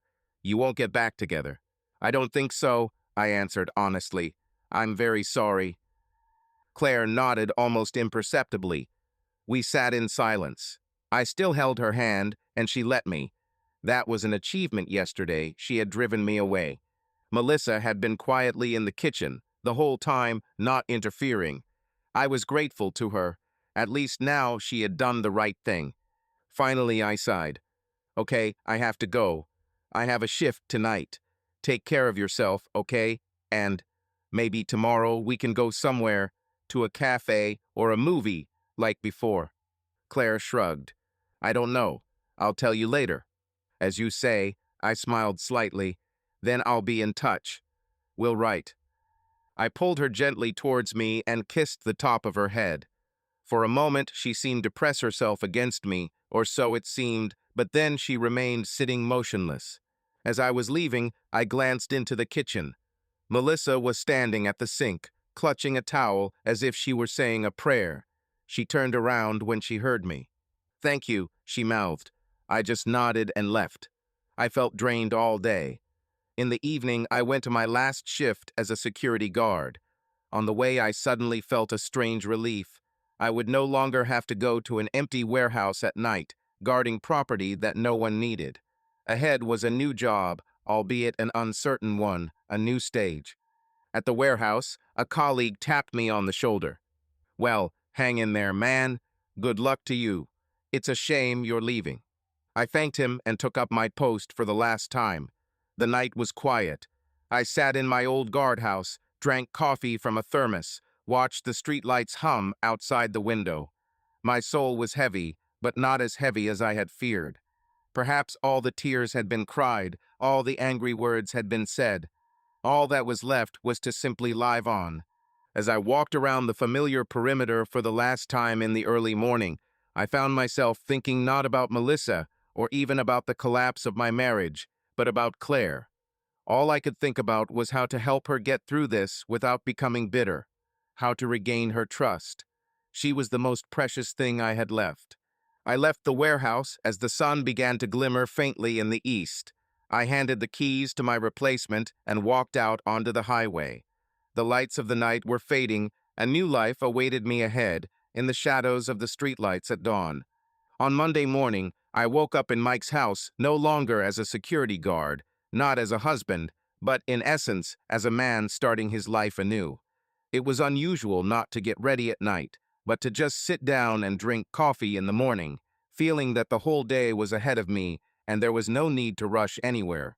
"So, how did you sleep?" Mike asked, sitting down opposite her at the kitchen table. "It's fine," I lied. In fact, my sleep was still restless, but better than before. Without the walls of my home, the oppressive nightmares retreated. "Excellent," he nodded. "Today we'll go to the station. I'll show you the workshop. You'll meet the guys. We'll figure out how to get a job there faster."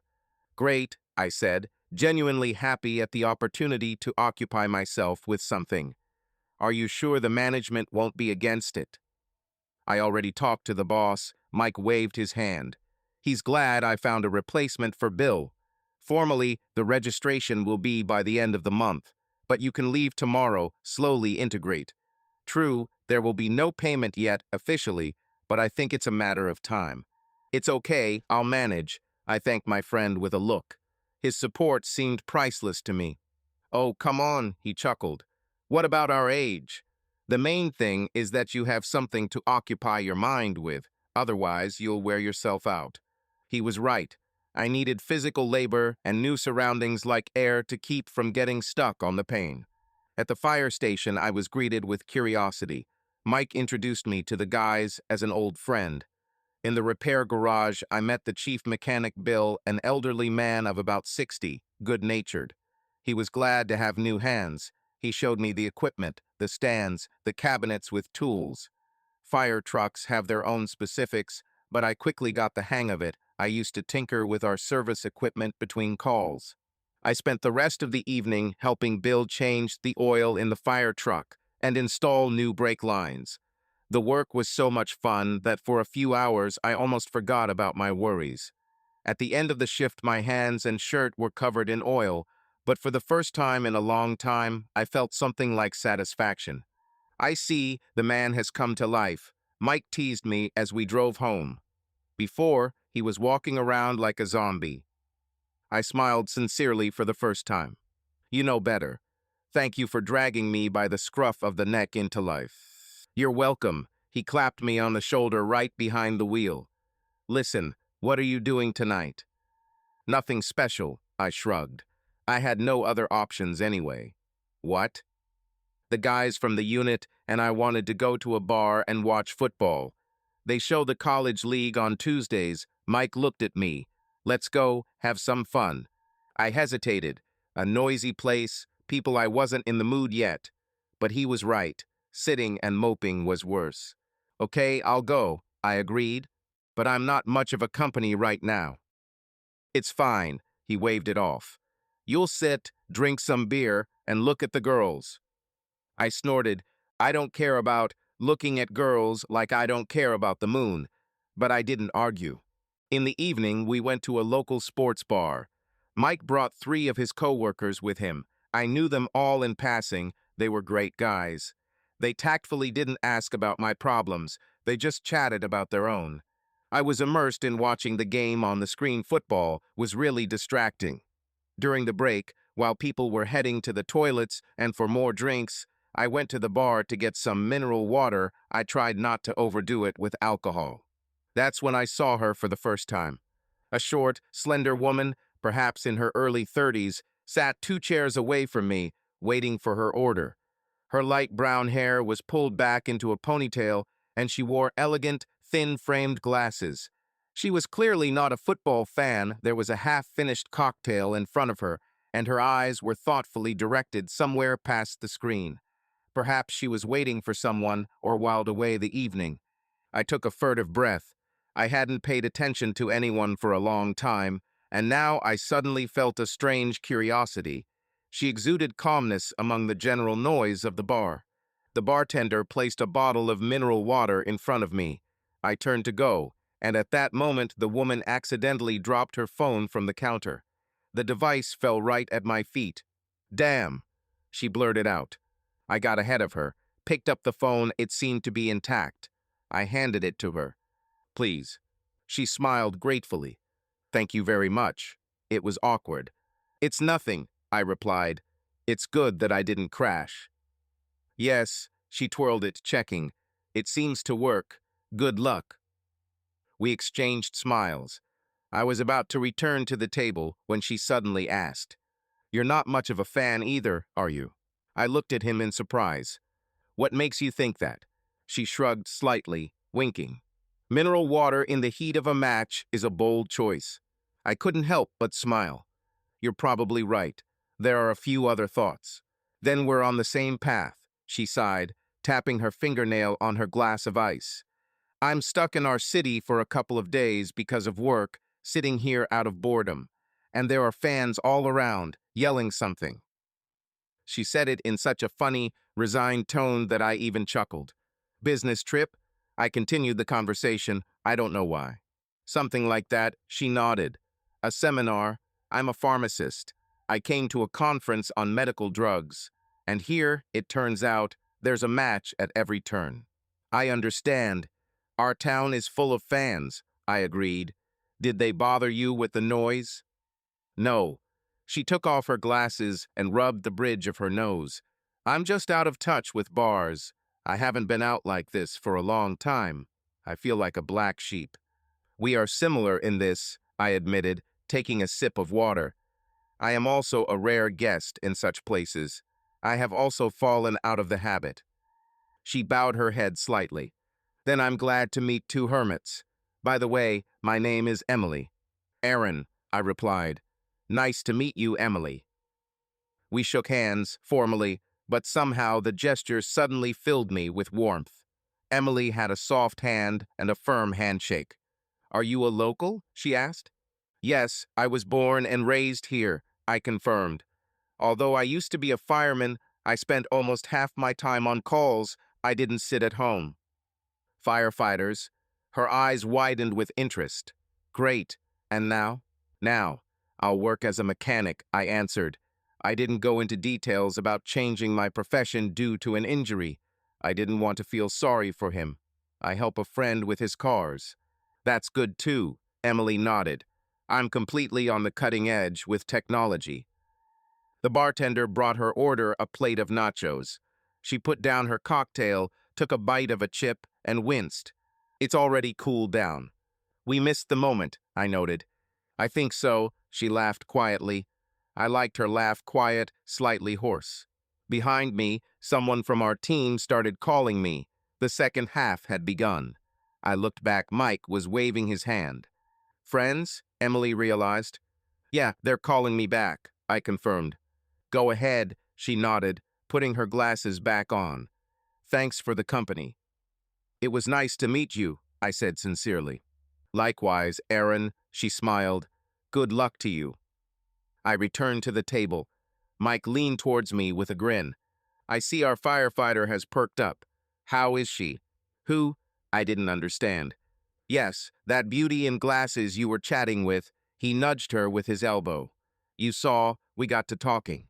It was just a coincidence. I waved it off, trying to hide my embarrassment.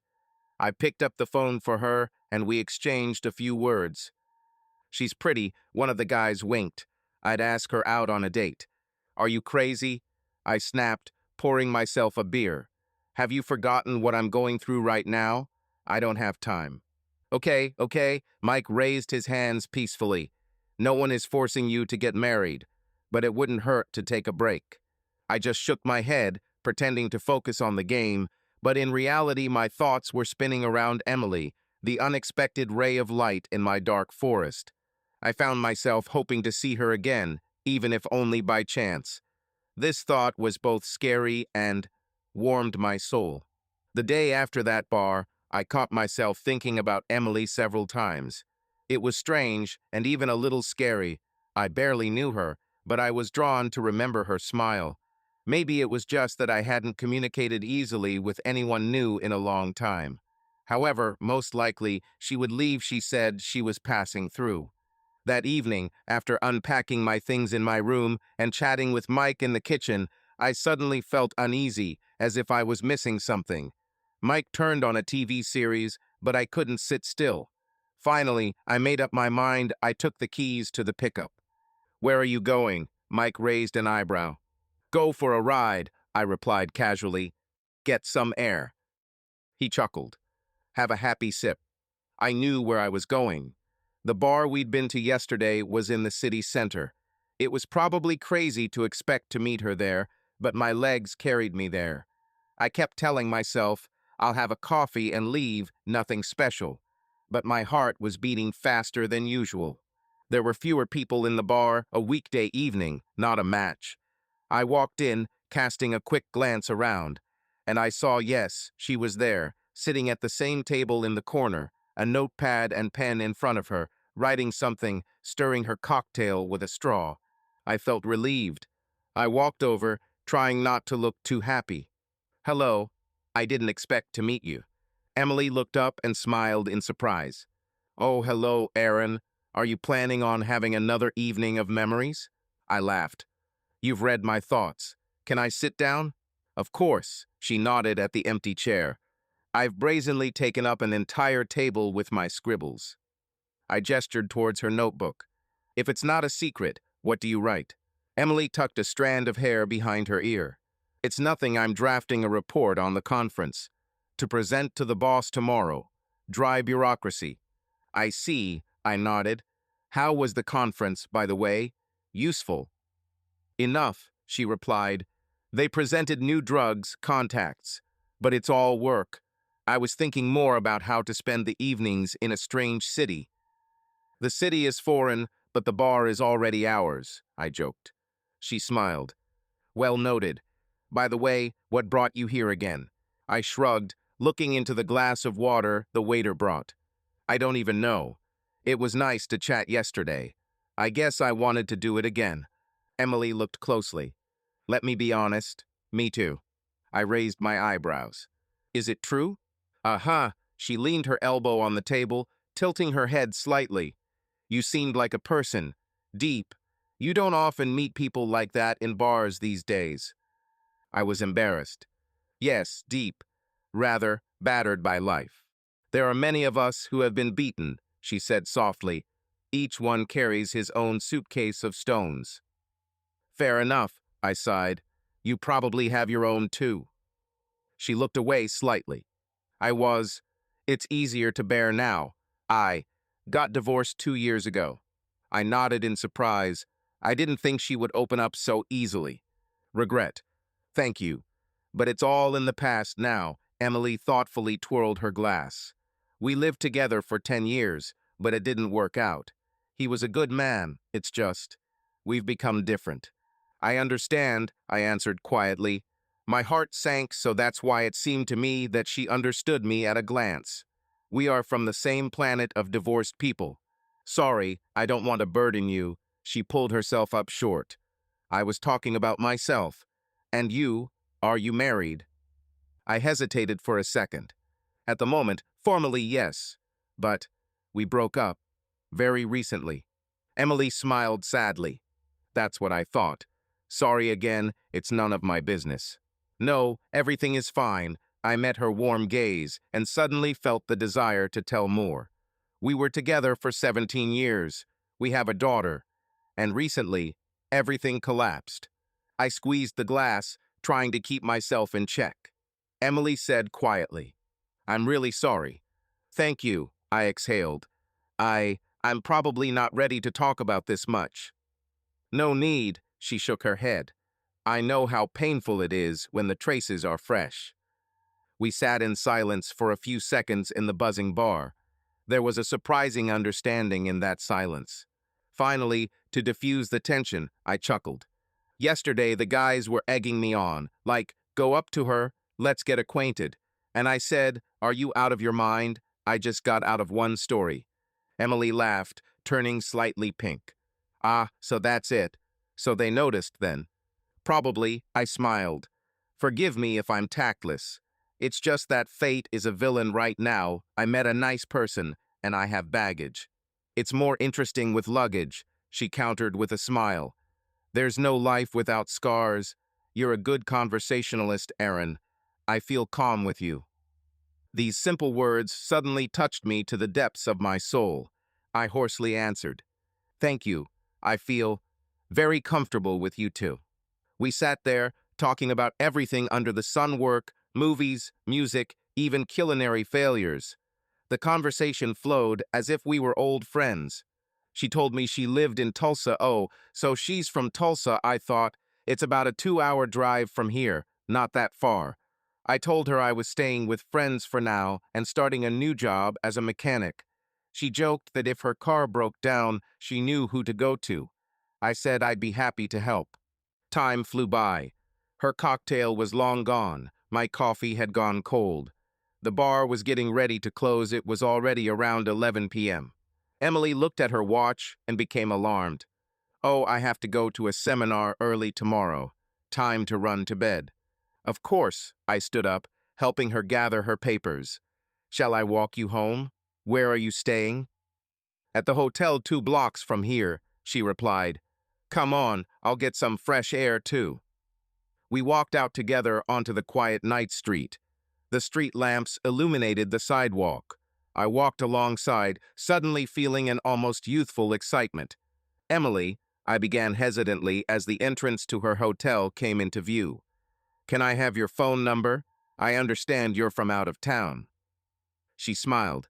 Of course, I wanted to suggest it myself. We exchanged contacts. Her name appeared on my phone. I couldn't help but smile as I looked at the screen. I'd be happy to talk more, Emily said softly. Maybe when I'm in your area, we can call each other, have coffee. With pleasure, I responded. Or if it takes me to Tulsa. There are beautiful places there, she nodded. I'll be glad to show you. We approached the entrance. It was time to say goodbye, and I didn't want to let this moment go. Thank you. For the evening, I said quietly, looking into her eyes. Thank you too, she replied. Good night, Aaron. Good night, Emily. She hesitated for a moment, then decided to kiss me on the cheek quickly, in a friendly way. But I felt warmth from this light touch. Emily waved her hand and disappeared through the hotel's revolving door. I stood there for another minute, touching the place of the kiss with my fingers and smiling involuntarily. My chest was both aching and exultant. It ached because I was feeling sympathy and hope again. It was scary after the betrayal. I exulted because life, it seemed, was not over. Pale stars twinkled in the dark sky. I took a deep breath. I wanted to call my daughter, tell her that I was having a good evening. But of course, that was too much for now. First, I needed to regain her trust. I went home to Mike's, actually with mixed but bright feelings. Emily's voice and laughter were in my head, and I felt good inside, like I had stepped out of the long shadow of the past. In the weeks that followed, I tried to spend as much time with Claire as she would allow. At first, she was wary, sometimes cold, and sometimes nervous. But I kept at it. I texted her every day, sometimes with a funny picture, sometimes just, "How are you?" and brought her her favorite latte before school in the morning. Sometimes she responded with monosyllables. Sometimes she grumbled that I was trying too hard. But I felt the ice breaking, little by little. Melissa did not interfere with our meetings. It seemed she was trying to atone for her guilt, at least by not getting between me and my daughter. I was quietly grateful to her for this. My wife and I hardly communicated, only organizational issues via rare text messages. She sent me papers about the upcoming divorce proceedings by mail. The lawyers were preparing an agreement. I signed without looking. Unnecessary details did not bother me. One Saturday, I invited Claire to go for a drive out of town, simply under the pretext of showing me something interesting. She resisted for a long time. Dad, what could be interesting there? But I insisted, and she reluctantly agreed. We went to an old lake half an hour away, where the three of us had once gone many years ago when Claire was little. Now there is a park there with a pier and boats for rent. There were few people during the day. It is not the swimming season yet. We walked along the shore. Claire remained silent, looking at the water. I did not rush her either. I waited for her to want to talk. I remember this place, she suddenly said quietly. I was very little. You and my mother carried me in your arms through the water here. I remember, I smiled. You were still squealing with joy when the fish near the shore tickled your heels. Claire smiled a little at the memory too. We sat down on a bench by the dock. A warm breeze stirred her long hair. It's a shame it's like this, she said quietly, looking at the waves. We had good times, after all. It's a pity, I agreed. Every day I think about what I could have done differently. So, did you come up with something? She asked bitterly. Yes, I sighed. A lot could have been done. Talk more, spend less time working and solving problems. Be more honest with each other and my mother. Then, maybe, it wouldn't have come to this. Claire lowered her head. You never give details. Why did this happen? We seemed to be living, and suddenly, it didn't break in one day. I hesitated. Here it was, the tricky question. What does she know? You're right, not just one, I said carefully. We really did grow apart. And then something happened, after which I realized that I couldn't go on. Claire became wary. What's happened? I felt a lump in my throat. Should I really admit it? But then her attitude towards her mother would change forever. I guess I wasn't ready to break their connection yet. I just lost trust, I chose my words. I realized that we had become strangers to each other, and there was no turning back. Claire was silent for a long time, absorbing my answer. Then she asked quietly, Is it Mom's fault or you? Both, I answered without hesitation. Always both. Sometimes I didn't pay enough attention. Sometimes she didn't want to understand. Don't look for the guilty, my love. It happens people both make mistakes. She nodded. I'm still angry, the daughter admitted, clutching the bench railing. But not like that anymore. I thought I'd be ashamed at school like everyone else's parents are like parents, and mine are getting divorced. But half of my classmates' parents have been divorced for a long time. Even Megan's, I didn't know that, but they also broke up a year ago. I'm so sorry you had to go through that, I said. You didn't deserve that kind of stress. Claire looked at me seriously. And you? Do you deserve it? You're suffering too, I see. I was taken aback. For the first time, she showed compassion not only for herself in this situation. Well, I hesitated. I guess I didn't deserve it either. But life is unfair. I'm a man, I can handle it. The main thing is that everything is okay with you.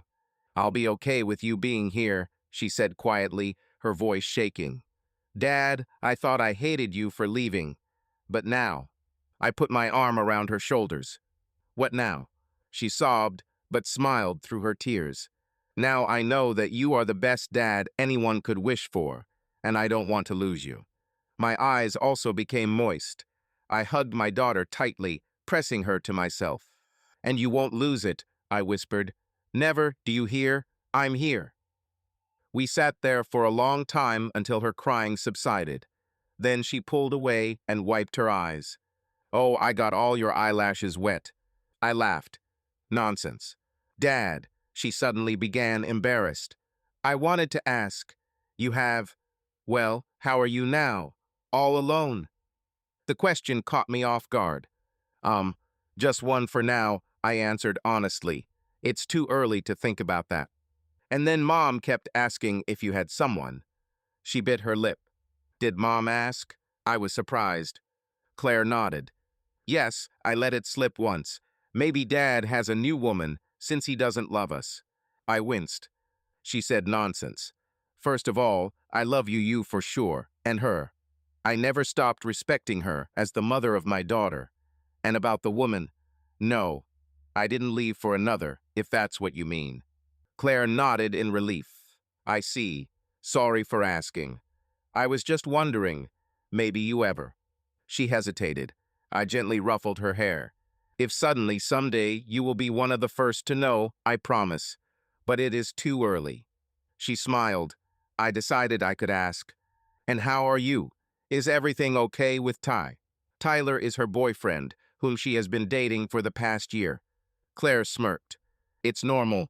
He was very worried about this whole situation. He was afraid to contact me again, so as not to traumatize me. Silly.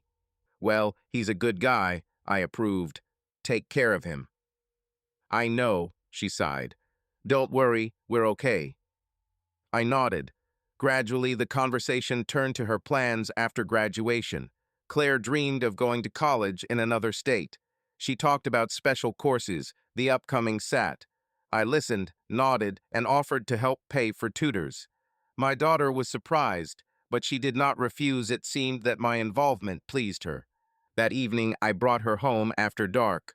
When we said goodbye, Claire hugged me herself, very tightly for the first time since we parted. Thank you, Dad, she whispered. I love you. Everything inside me turned over with happiness. I kissed her on the top of her head. And I love you too, my dear. Leaving for Mike felt like a weight had been lifted off my shoulders. My girl was back with me. No matter what happened next, moments like these were worth fighting for.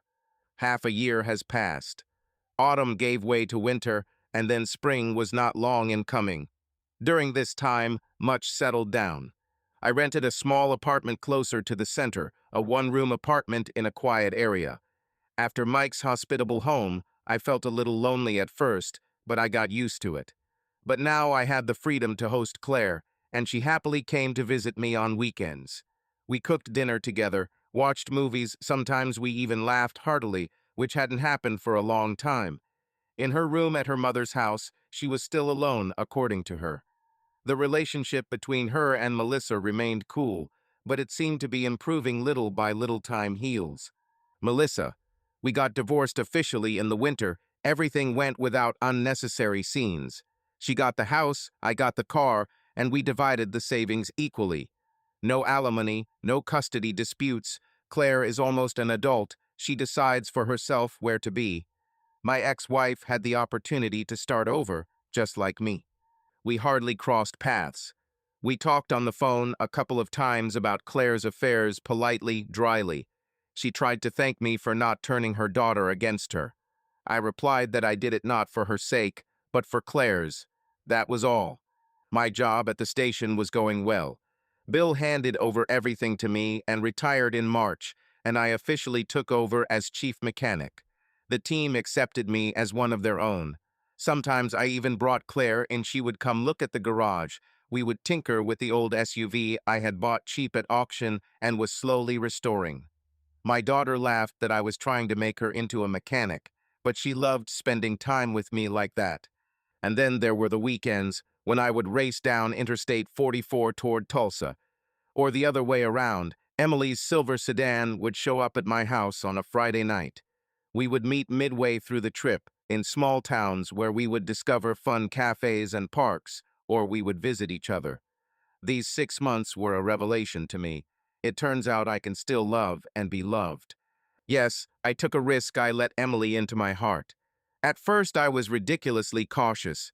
We said we were just friends, although the friendly kisses lasted longer. Then at Christmas, I went to see her, met her brother and her parents. She decided not to hide our relationship any longer. That evening, watching her serve the turkey laughing, I suddenly realized I am happy, really, without looking back. Emily became my safe haven. We could talk for hours about everything from trivial matters to our deepest feelings. She was the first to tell me she loved me on New Year's Eve as we stood under the falling snow. I reciprocated, and it was true. Of course, we lived in different cities, and that created difficulties.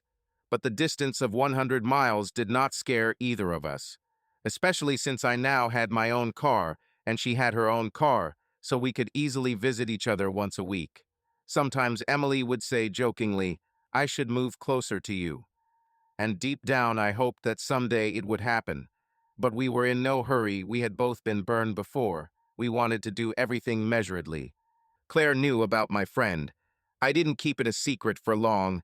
About 3 months after the divorce, when I was sure that the relationship was serious, I sat down with my daughter and frankly told her that I had met a wonderful woman and that we were spending time together. To my relief, Claire took it calmly.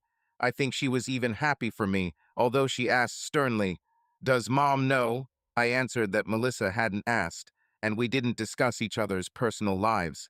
And that's where we left it. In the spring, we met. In April, Emily was passing through from a conference and stopped by to see us. I took her and Claire bowling and to a pizza place. They immediately found a common language. My girl later admitted to me that she liked Emily. "She's sweet and doesn't try to play some kind of new mom to me. She's just a cool woman." It was very important for me to hear that. Well, life was getting better. At the end of May, Claire would be graduating from high school and attending the prom. My emotions were mixed. I was proud that my daughter had grown up and was moving on, and I was sad that the almost grown-up would soon fly away from the nest altogether. Melissa and I, at least, agreed on one thing. We wanted to make this period as positive as possible for Claire. So we decided to keep a neutral, friendly tone between ourselves so that nothing would overshadow our daughter. By that time, the pain and resentment had subsided. The past was in the past. Sometimes, almost with surprise, I caught myself thinking that I was remembering the years of marriage without anger, rather with slight sadness. It was an important part of my life, which gave me the most important thing, a daughter, and a lot of good, although it ended in betrayal. But now I had my own path, and I didn't want to look back. The night before graduation, I was collecting old photos of Claire for a presentation. The plan was to show family photos of the graduates. I was going through albums and flash drives with digital photos. Many of the shots were of the three of us young, happy, on vacation at the beach or by the Christmas tree.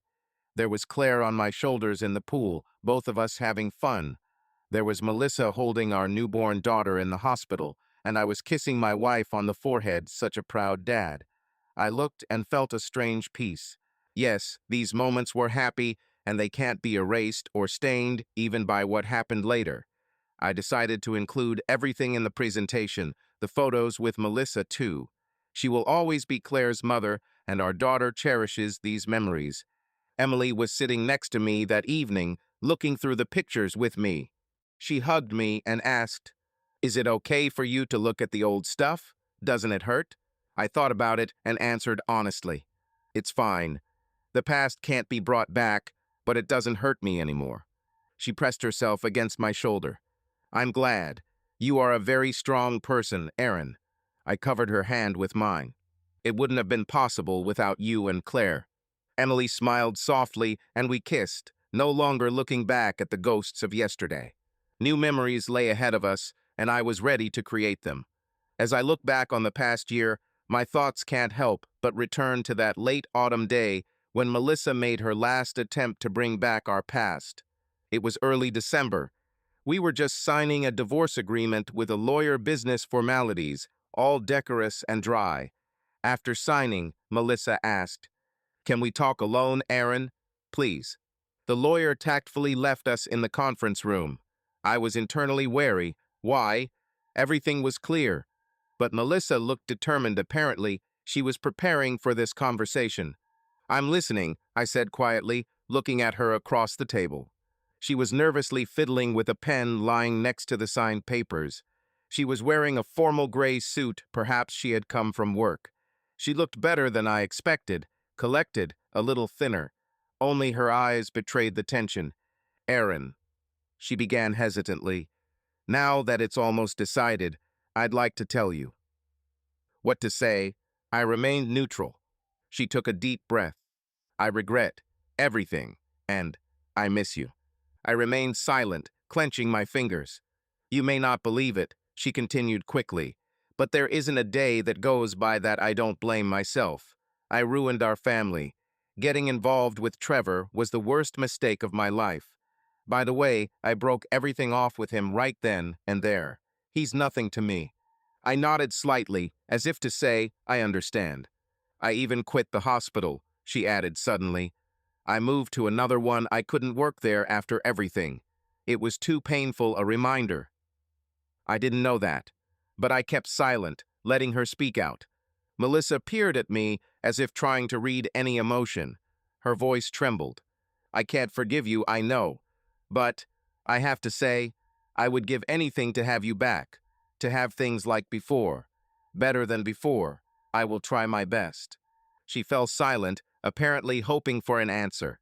Silence fell over the room, except for the ticking of the wall clock. I sighed. "Melissa, I appreciate your candor, and I believe you're sorry." Her eyes flashed with hope. "Then maybe." "Wait," I raised my palm. "Let me speak." She bit her lip and fell silent, leaning forward. "I'm sorry," I began quietly, choosing my words carefully, "but I can't take it all back. I'm not the same person I was before, and neither are you. What happened changed us irrevocably. But we could try," she whispered desperately. "For our daughter's sake, at least." "We stayed on good terms for our daughter's sake," I said softly. "And that's enough. Claire doesn't need to live in a house where there's no trust." "But trust can be restored," she cried out hotly. "I'm ready to go to family therapy for a year, beg, prove. Just give me a chance, Erin. One chance." I looked down at my hands.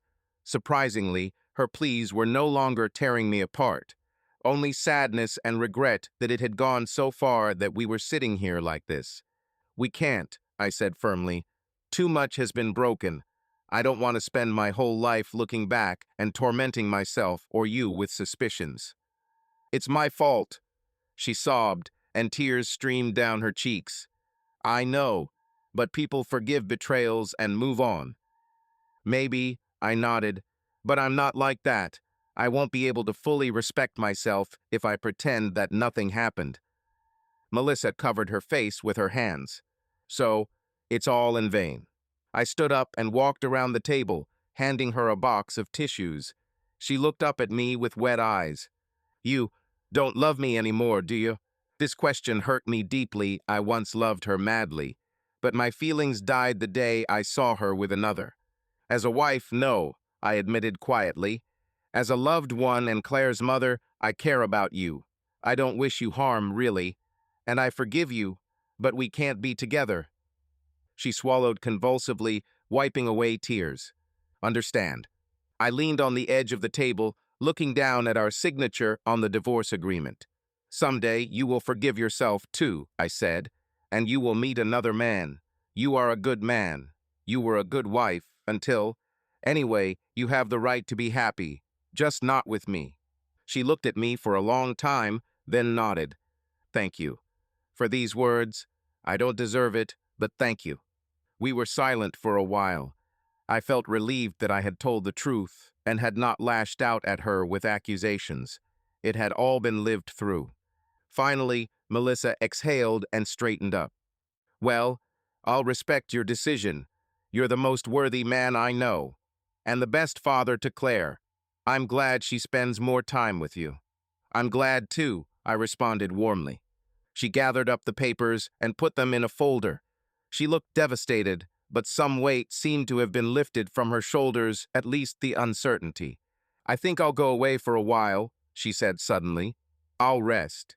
Maybe go to my sister in Wisconsin. I need to get over it and learn to move on with my life. That's right, I nodded. If anything happens, you have money, a house here. I'm not laying claim to anything, so you can handle it. Yes, everything is fine financially, she sighed. But mentally, well, there's plenty of time ahead. I'll figure it out. She stood up, carefully buttoning her jacket. She came close to me. Can I give you a last hug? I thought for a second, then spread my arms. I think it is possible. She hugged me, pressing her cheek to my chest. Quietly sobbing, she whispered, Forgive me, and goodbye, my dear. I closed my eyes for a moment and patted her on the back lightly. Goodbye, Mel. Take care. We let go of each other at once. She took out a handkerchief, wiped away her tears, trying to pull herself together. Should I give you a ride? I asked out of habit. No, a weak smile touched her lips. I'll do it myself. I'll see Claire in the evening. We agreed to go to the tutor together. Okay, I nodded. Thank you for trying with her too. She's my daughter. There was bitterness in his voice. I'll try to regain her trust. I couldn't find anything to say in response. I just watched him go. Melissa headed for the door, but looked back at the threshold. Aaron. Yes? Are you happy now? Well, at least a little. There was genuine concern in her eyes. I thought for a second of Emily, of the clear weekend morning spent with her, of Claire's smile this morning, and I knew yes. Yes, I think so, I answered. She nodded, looking down. That's good. You deserve it. Melissa left, quietly closing the door behind her. I exhaled, feeling that my heart was not heavy. I felt sorry for her, but there was no longer love or anger, only a bright sadness about the past and cautious hope for the future. Thus ended the last chapter of our story. Claire's prom was in early June. That evening, our house, or rather, Melissa's house, but for me it will always be ours, was once again filled with joyful bustle. Claire was getting ready for the ball with her friend Megan.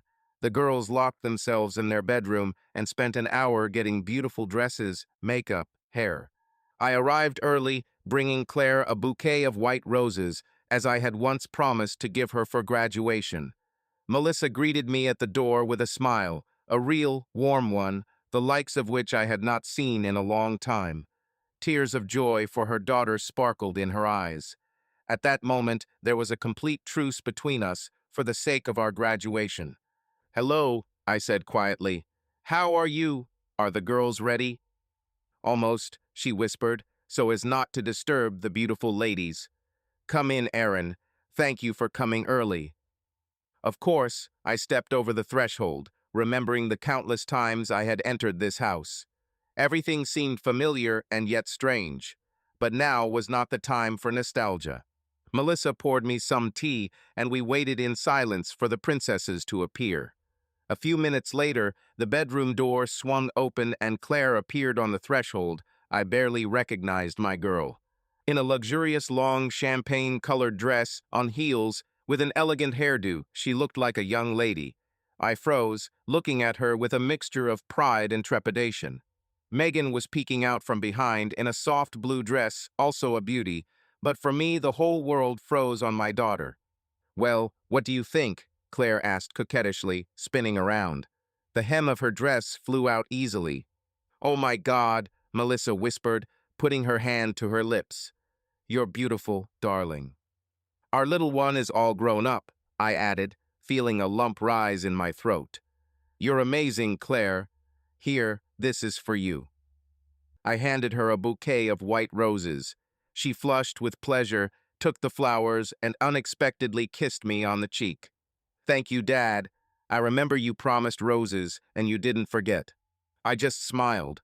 The camera clicked nearby. Melissa had already taken up the task, photographing the girls from different angles. I also took out my phone, and we had a whole photo shoot. The girls together, Claire alone, Claire with her mother, Claire with me. For a moment I thought, a year ago I would not have believed that we could stand next to each other for a photo like this and even smile sincerely. But we did it for her sake. The limo that the classmates had hired for the whole class arrived. A group of smartly dressed guys and girls gathered in front of the house. Laughter, camera flashes, music from the car. Claire and Megan skipped over to their friends, but before getting into the limo, Claire came back to us for a moment. "Mom, Dad." She was beaming, her eyes were shining with happiness and, probably, moisture. "Thank you for everything. That you are here together.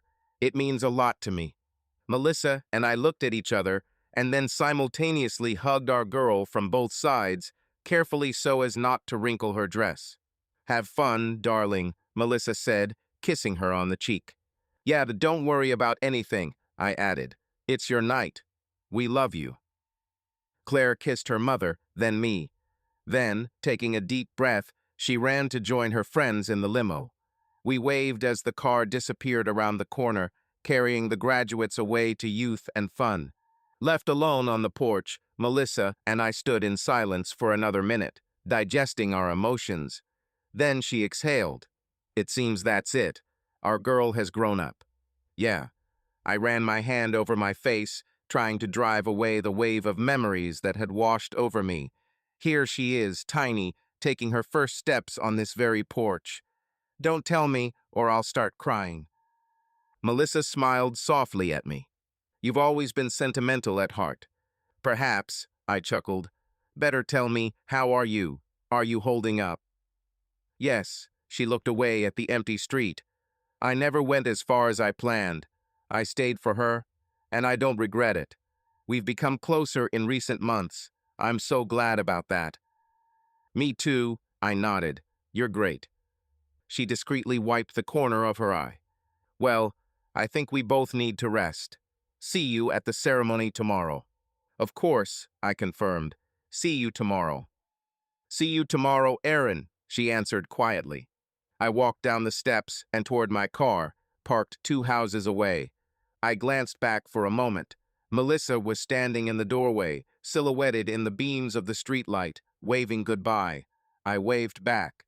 A warm feeling stirred in my chest. It was not the return of love, but the return of mutual respect and friendliness. Like old comrades in arms, we had gone through the hard battle of divorce and reached a truce, and I was grateful to fate for that. Tomorrow was a big day. Our child would graduate from school, and we would be there together, even if no longer a family, but united in pride and love for her. The day of the graduation ceremony arrived. The school gym was decorated in the team colors: blue and gold banners, balloons, a stage with a stand. Parents and guests sat in rows, and we, of course, came early to get good seats and not miss a moment. Melissa sat down next to me in the second row, nervously fiddling with the ceremony program. I could feel my heartbeat. Here it was, the moment of truth. Now our girl would come out to receive her diploma. Some of the teachers and guests were giving welcoming speeches. I was listening with half an ear, my eyes constantly searching for Claire in the crowd of graduates sitting in front. And there she was, fourth from the left in the second row, in a blue robe, with a square cap on her head. Even from a distance you can see her. She smiles widely, looks back at us from time to time. When the presentation ceremony began, I automatically leaned forward. Melissa stood next to me, holding my hand. I didn't mind, we were both experiencing the same feeling now. The headmistress called the graduates one by one, named their achievements, and handed over the coveted documents. I applauded each one, but I admit, I didn't even notice many of them. I just counted the ones remaining until the last name, Miller. And here it is. Claire Miller, the headmistress announced. Melissa and I were on our feet before anyone else, louder than anyone else. My whistle and her ringing bravo merged with the applause of the audience. Claire, flushed, walked up to the stage. She received her diploma, shook the headmistress's hand, then raised it above her head, a triumphant gesture, and found us with her eyes in the audience. "Hooray!" I blurted out, feeling my eyes getting wet. "Well done," Melissa shouted. Claire blew us a kiss and walked off the stage. I sat back down, wiping the corners of my eyes, not a sight for the faint-hearted father. Melissa, too, was squinting, hiding tears of joy. We looked at each other and laughed at the same time, both of us wet-cheeked and happy. When the last graduate was awarded and the traditional valedictorian speech was given, all the students threw their square caps into the air. Shouts of jubilation, music, a moment when your heart stops and you want to jump. I hugged Melissa, spontaneously, from an excess of emotion, and she hugged me back. Nothing strange. We were a mother and father, proud of our child. Our personal stories now paled in comparison to this triumph. "We did it, didn't we?" she said, exhaling. "Yeah, oh," was all I could say, smiling from ear to ear. Gradually, the noise died down. The graduates went off to look for their relatives, take photos with friends and teachers. I took out my phone. I need to capture as much as possible. "There she is," Melissa pointed. Claire ran towards us through the crowd, holding her diploma. We moved towards her. There was a joyful bustle around. Someone was crying with happiness, hugging. Someone was laughing, taking selfies. Out of the corner of my eye, I saw Mike and his wife. They came to support their niece. Next to them, I noticed Emily's slender silhouette. She was also here, a little to the side, smiling at me. I nodded to her. We had agreed that all the attention today was on Claire, and she tactfully kept her distance, but her presence warmed me. But here comes our hero of the occasion. Claire literally threw herself into our arms, and the three of us intertwined into a strong family knot. "Hooray!" The daughter laughed through her tears. "I did it. You're the best," Melissa and I assured each other in unison. We kissed her in turns, laughing that we remembered the robe. Finally, having calmed down a little, we pulled away. "Well, Miss Graduate," I began, jokingly sternly, "what are your plans now?" "First, take pictures with everyone," she responded cheerfully. "And then I demand ice cream." "It will be done," Melissa promised. In the next few minutes, we snapped dozens of photos, Claire between us, Claire with her friends, with her teachers. At some point, Melissa was called away by her fellow parents, and I was left alone with my daughter. She looked at me with shining eyes. "Dad, thank you for always believing in me." "Silly girl, I had no reason not to believe," I replied, ruffling her hair with my hand, which was peeking out from under her square cap. She nodded slightly embarrassedly towards where Emily stood a little further away, talking to Mike. "And thanks for bringing Emily. She's awesome." "I think she's proud of you too," I smiled. "You're almost like a goddaughter to her already." Claire giggled and squeezed my hand tightly. "I'm happy, Dad. Thank you and Mom. This year was hard, but we got through it, right?" I hugged her shoulders. "Yes, we tried very hard for you, our beloved graduate. I love you," she whispered.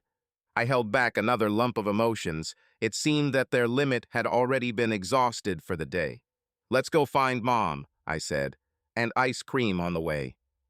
We moved through the noisy crowd, and I felt my heart bursting with pride and love. Here it was the reward for all the trials. For such moments, it was worth living. The evening after the ceremony, we all went out to Claire's favorite ice cream place to celebrate me. Claire, Melissa, Mike and his family, and Emily. We all laughed at one big table, reminiscing about funny stories from our daughter's childhood. I noticed Melissa and Emily even exchanged a few polite words. It was incredible, but it showed how far we had come from the pain of the past. Later, as the twilight began to thicken, the company began to disperse. Mike and his wife were the first to say goodbye. Emily ran into the toilet. Claire and Megan, hugging, moved a little to the side. They couldn't stop talking, making plans for the summer. Melissa and I were standing next to each other, watching our daughter. I felt like this was the right moment. "Thank you," I suddenly said quietly. "For what?" she asked softly, turning her face towards me. "Because today was all right," I replied. "For Claire, she's happy, and that's partly thanks to you." Melissa smiled sadly. I felt like I had ruined so much, but maybe not all is lost. At least our daughter has forgiven us. "I think so," I confirmed. We were silent for a moment. Somewhere in the parking lot, a car door slammed. Cicadas chirped. The summer night was coming into its own. "Aaron," she said quietly, "I'm happy for you. It's clear that you've found yourself, and that Emily is a good person." I nodded gratefully. "Thank you. I am very lucky." "Take care of her," Melissa smiled weakly. "And yourself, too. You deserve to be happy." "You too," I answered sincerely. "I hope you find him." She just shrugged. "We'll see. For now, my job is to help Claire prepare for college. And then, I'm sure you'll be fine," I said. She looked at him gratefully. Then she extended her hand. "Friends? Well, at least good acquaintances." I gently shook her hand. "Of course, we are forever connected by our girl. That means we are simply obliged to remain good people for each other." "Exactly," she whispered, and her eyes glistened with moisture, but these were already light tears. At that moment, Claire and Megan ran up, laughing, and hung on our necks. "Mom, Dad, Megan's inviting me to stay the night. Can I?" Claire blurted out. Melissa and I looked at each other and burst out laughing. Our daughter was already asking both of us for permission, as if we were a family again. It was such a simple yet precious moment. "Of course you can," Melissa replied, patting her hand. "Just bring your things." "I'll take you home and take what you need," I added. "Excellent." Claire kissed us both. "You are the best." The girls ran to Mike's car, where Mike's daughter, another girlfriend, was waiting for them. I took a breath. The day was coming to an end, and it had been a success. Emily appeared next to me, stood quietly next to me, took my arm. Melissa noticed us and smiled softly. "Well, should I go?" "Okay," I nodded. "I'll see you next week, I guess, and we'll discuss college papers there." "Yes, of course," she agreed. "Bye, Emily. It was nice to see you." "Likewise," Emily replied warmly. We watched Melissa climb into her car and wave goodbye as she drove away into the warm summer night. I felt a strange lightness. There was no longer the weight of resentment. There was just another person close to me, for whom I wished well. "How are you?" Emily asked quietly, snuggling close to me. I looked at the starry sky and then at her, a familiar, loving face next to me. And behind me, Claire's laughter, my continuation, my treasure. "I'm fine," I answered calmly. "Even more, I'm happy." Emily smiled. "Me too." MWE walked together to the car, towards tomorrow, calm, confident, and full of hope. Life went on, and there was still a bright future ahead. Subscribe to our channel so that your love doesn't cheat on you, and go ahead and listen to the next story, because this story is nothing compared to the next one. If you're under 18, don't even think, click to the next one.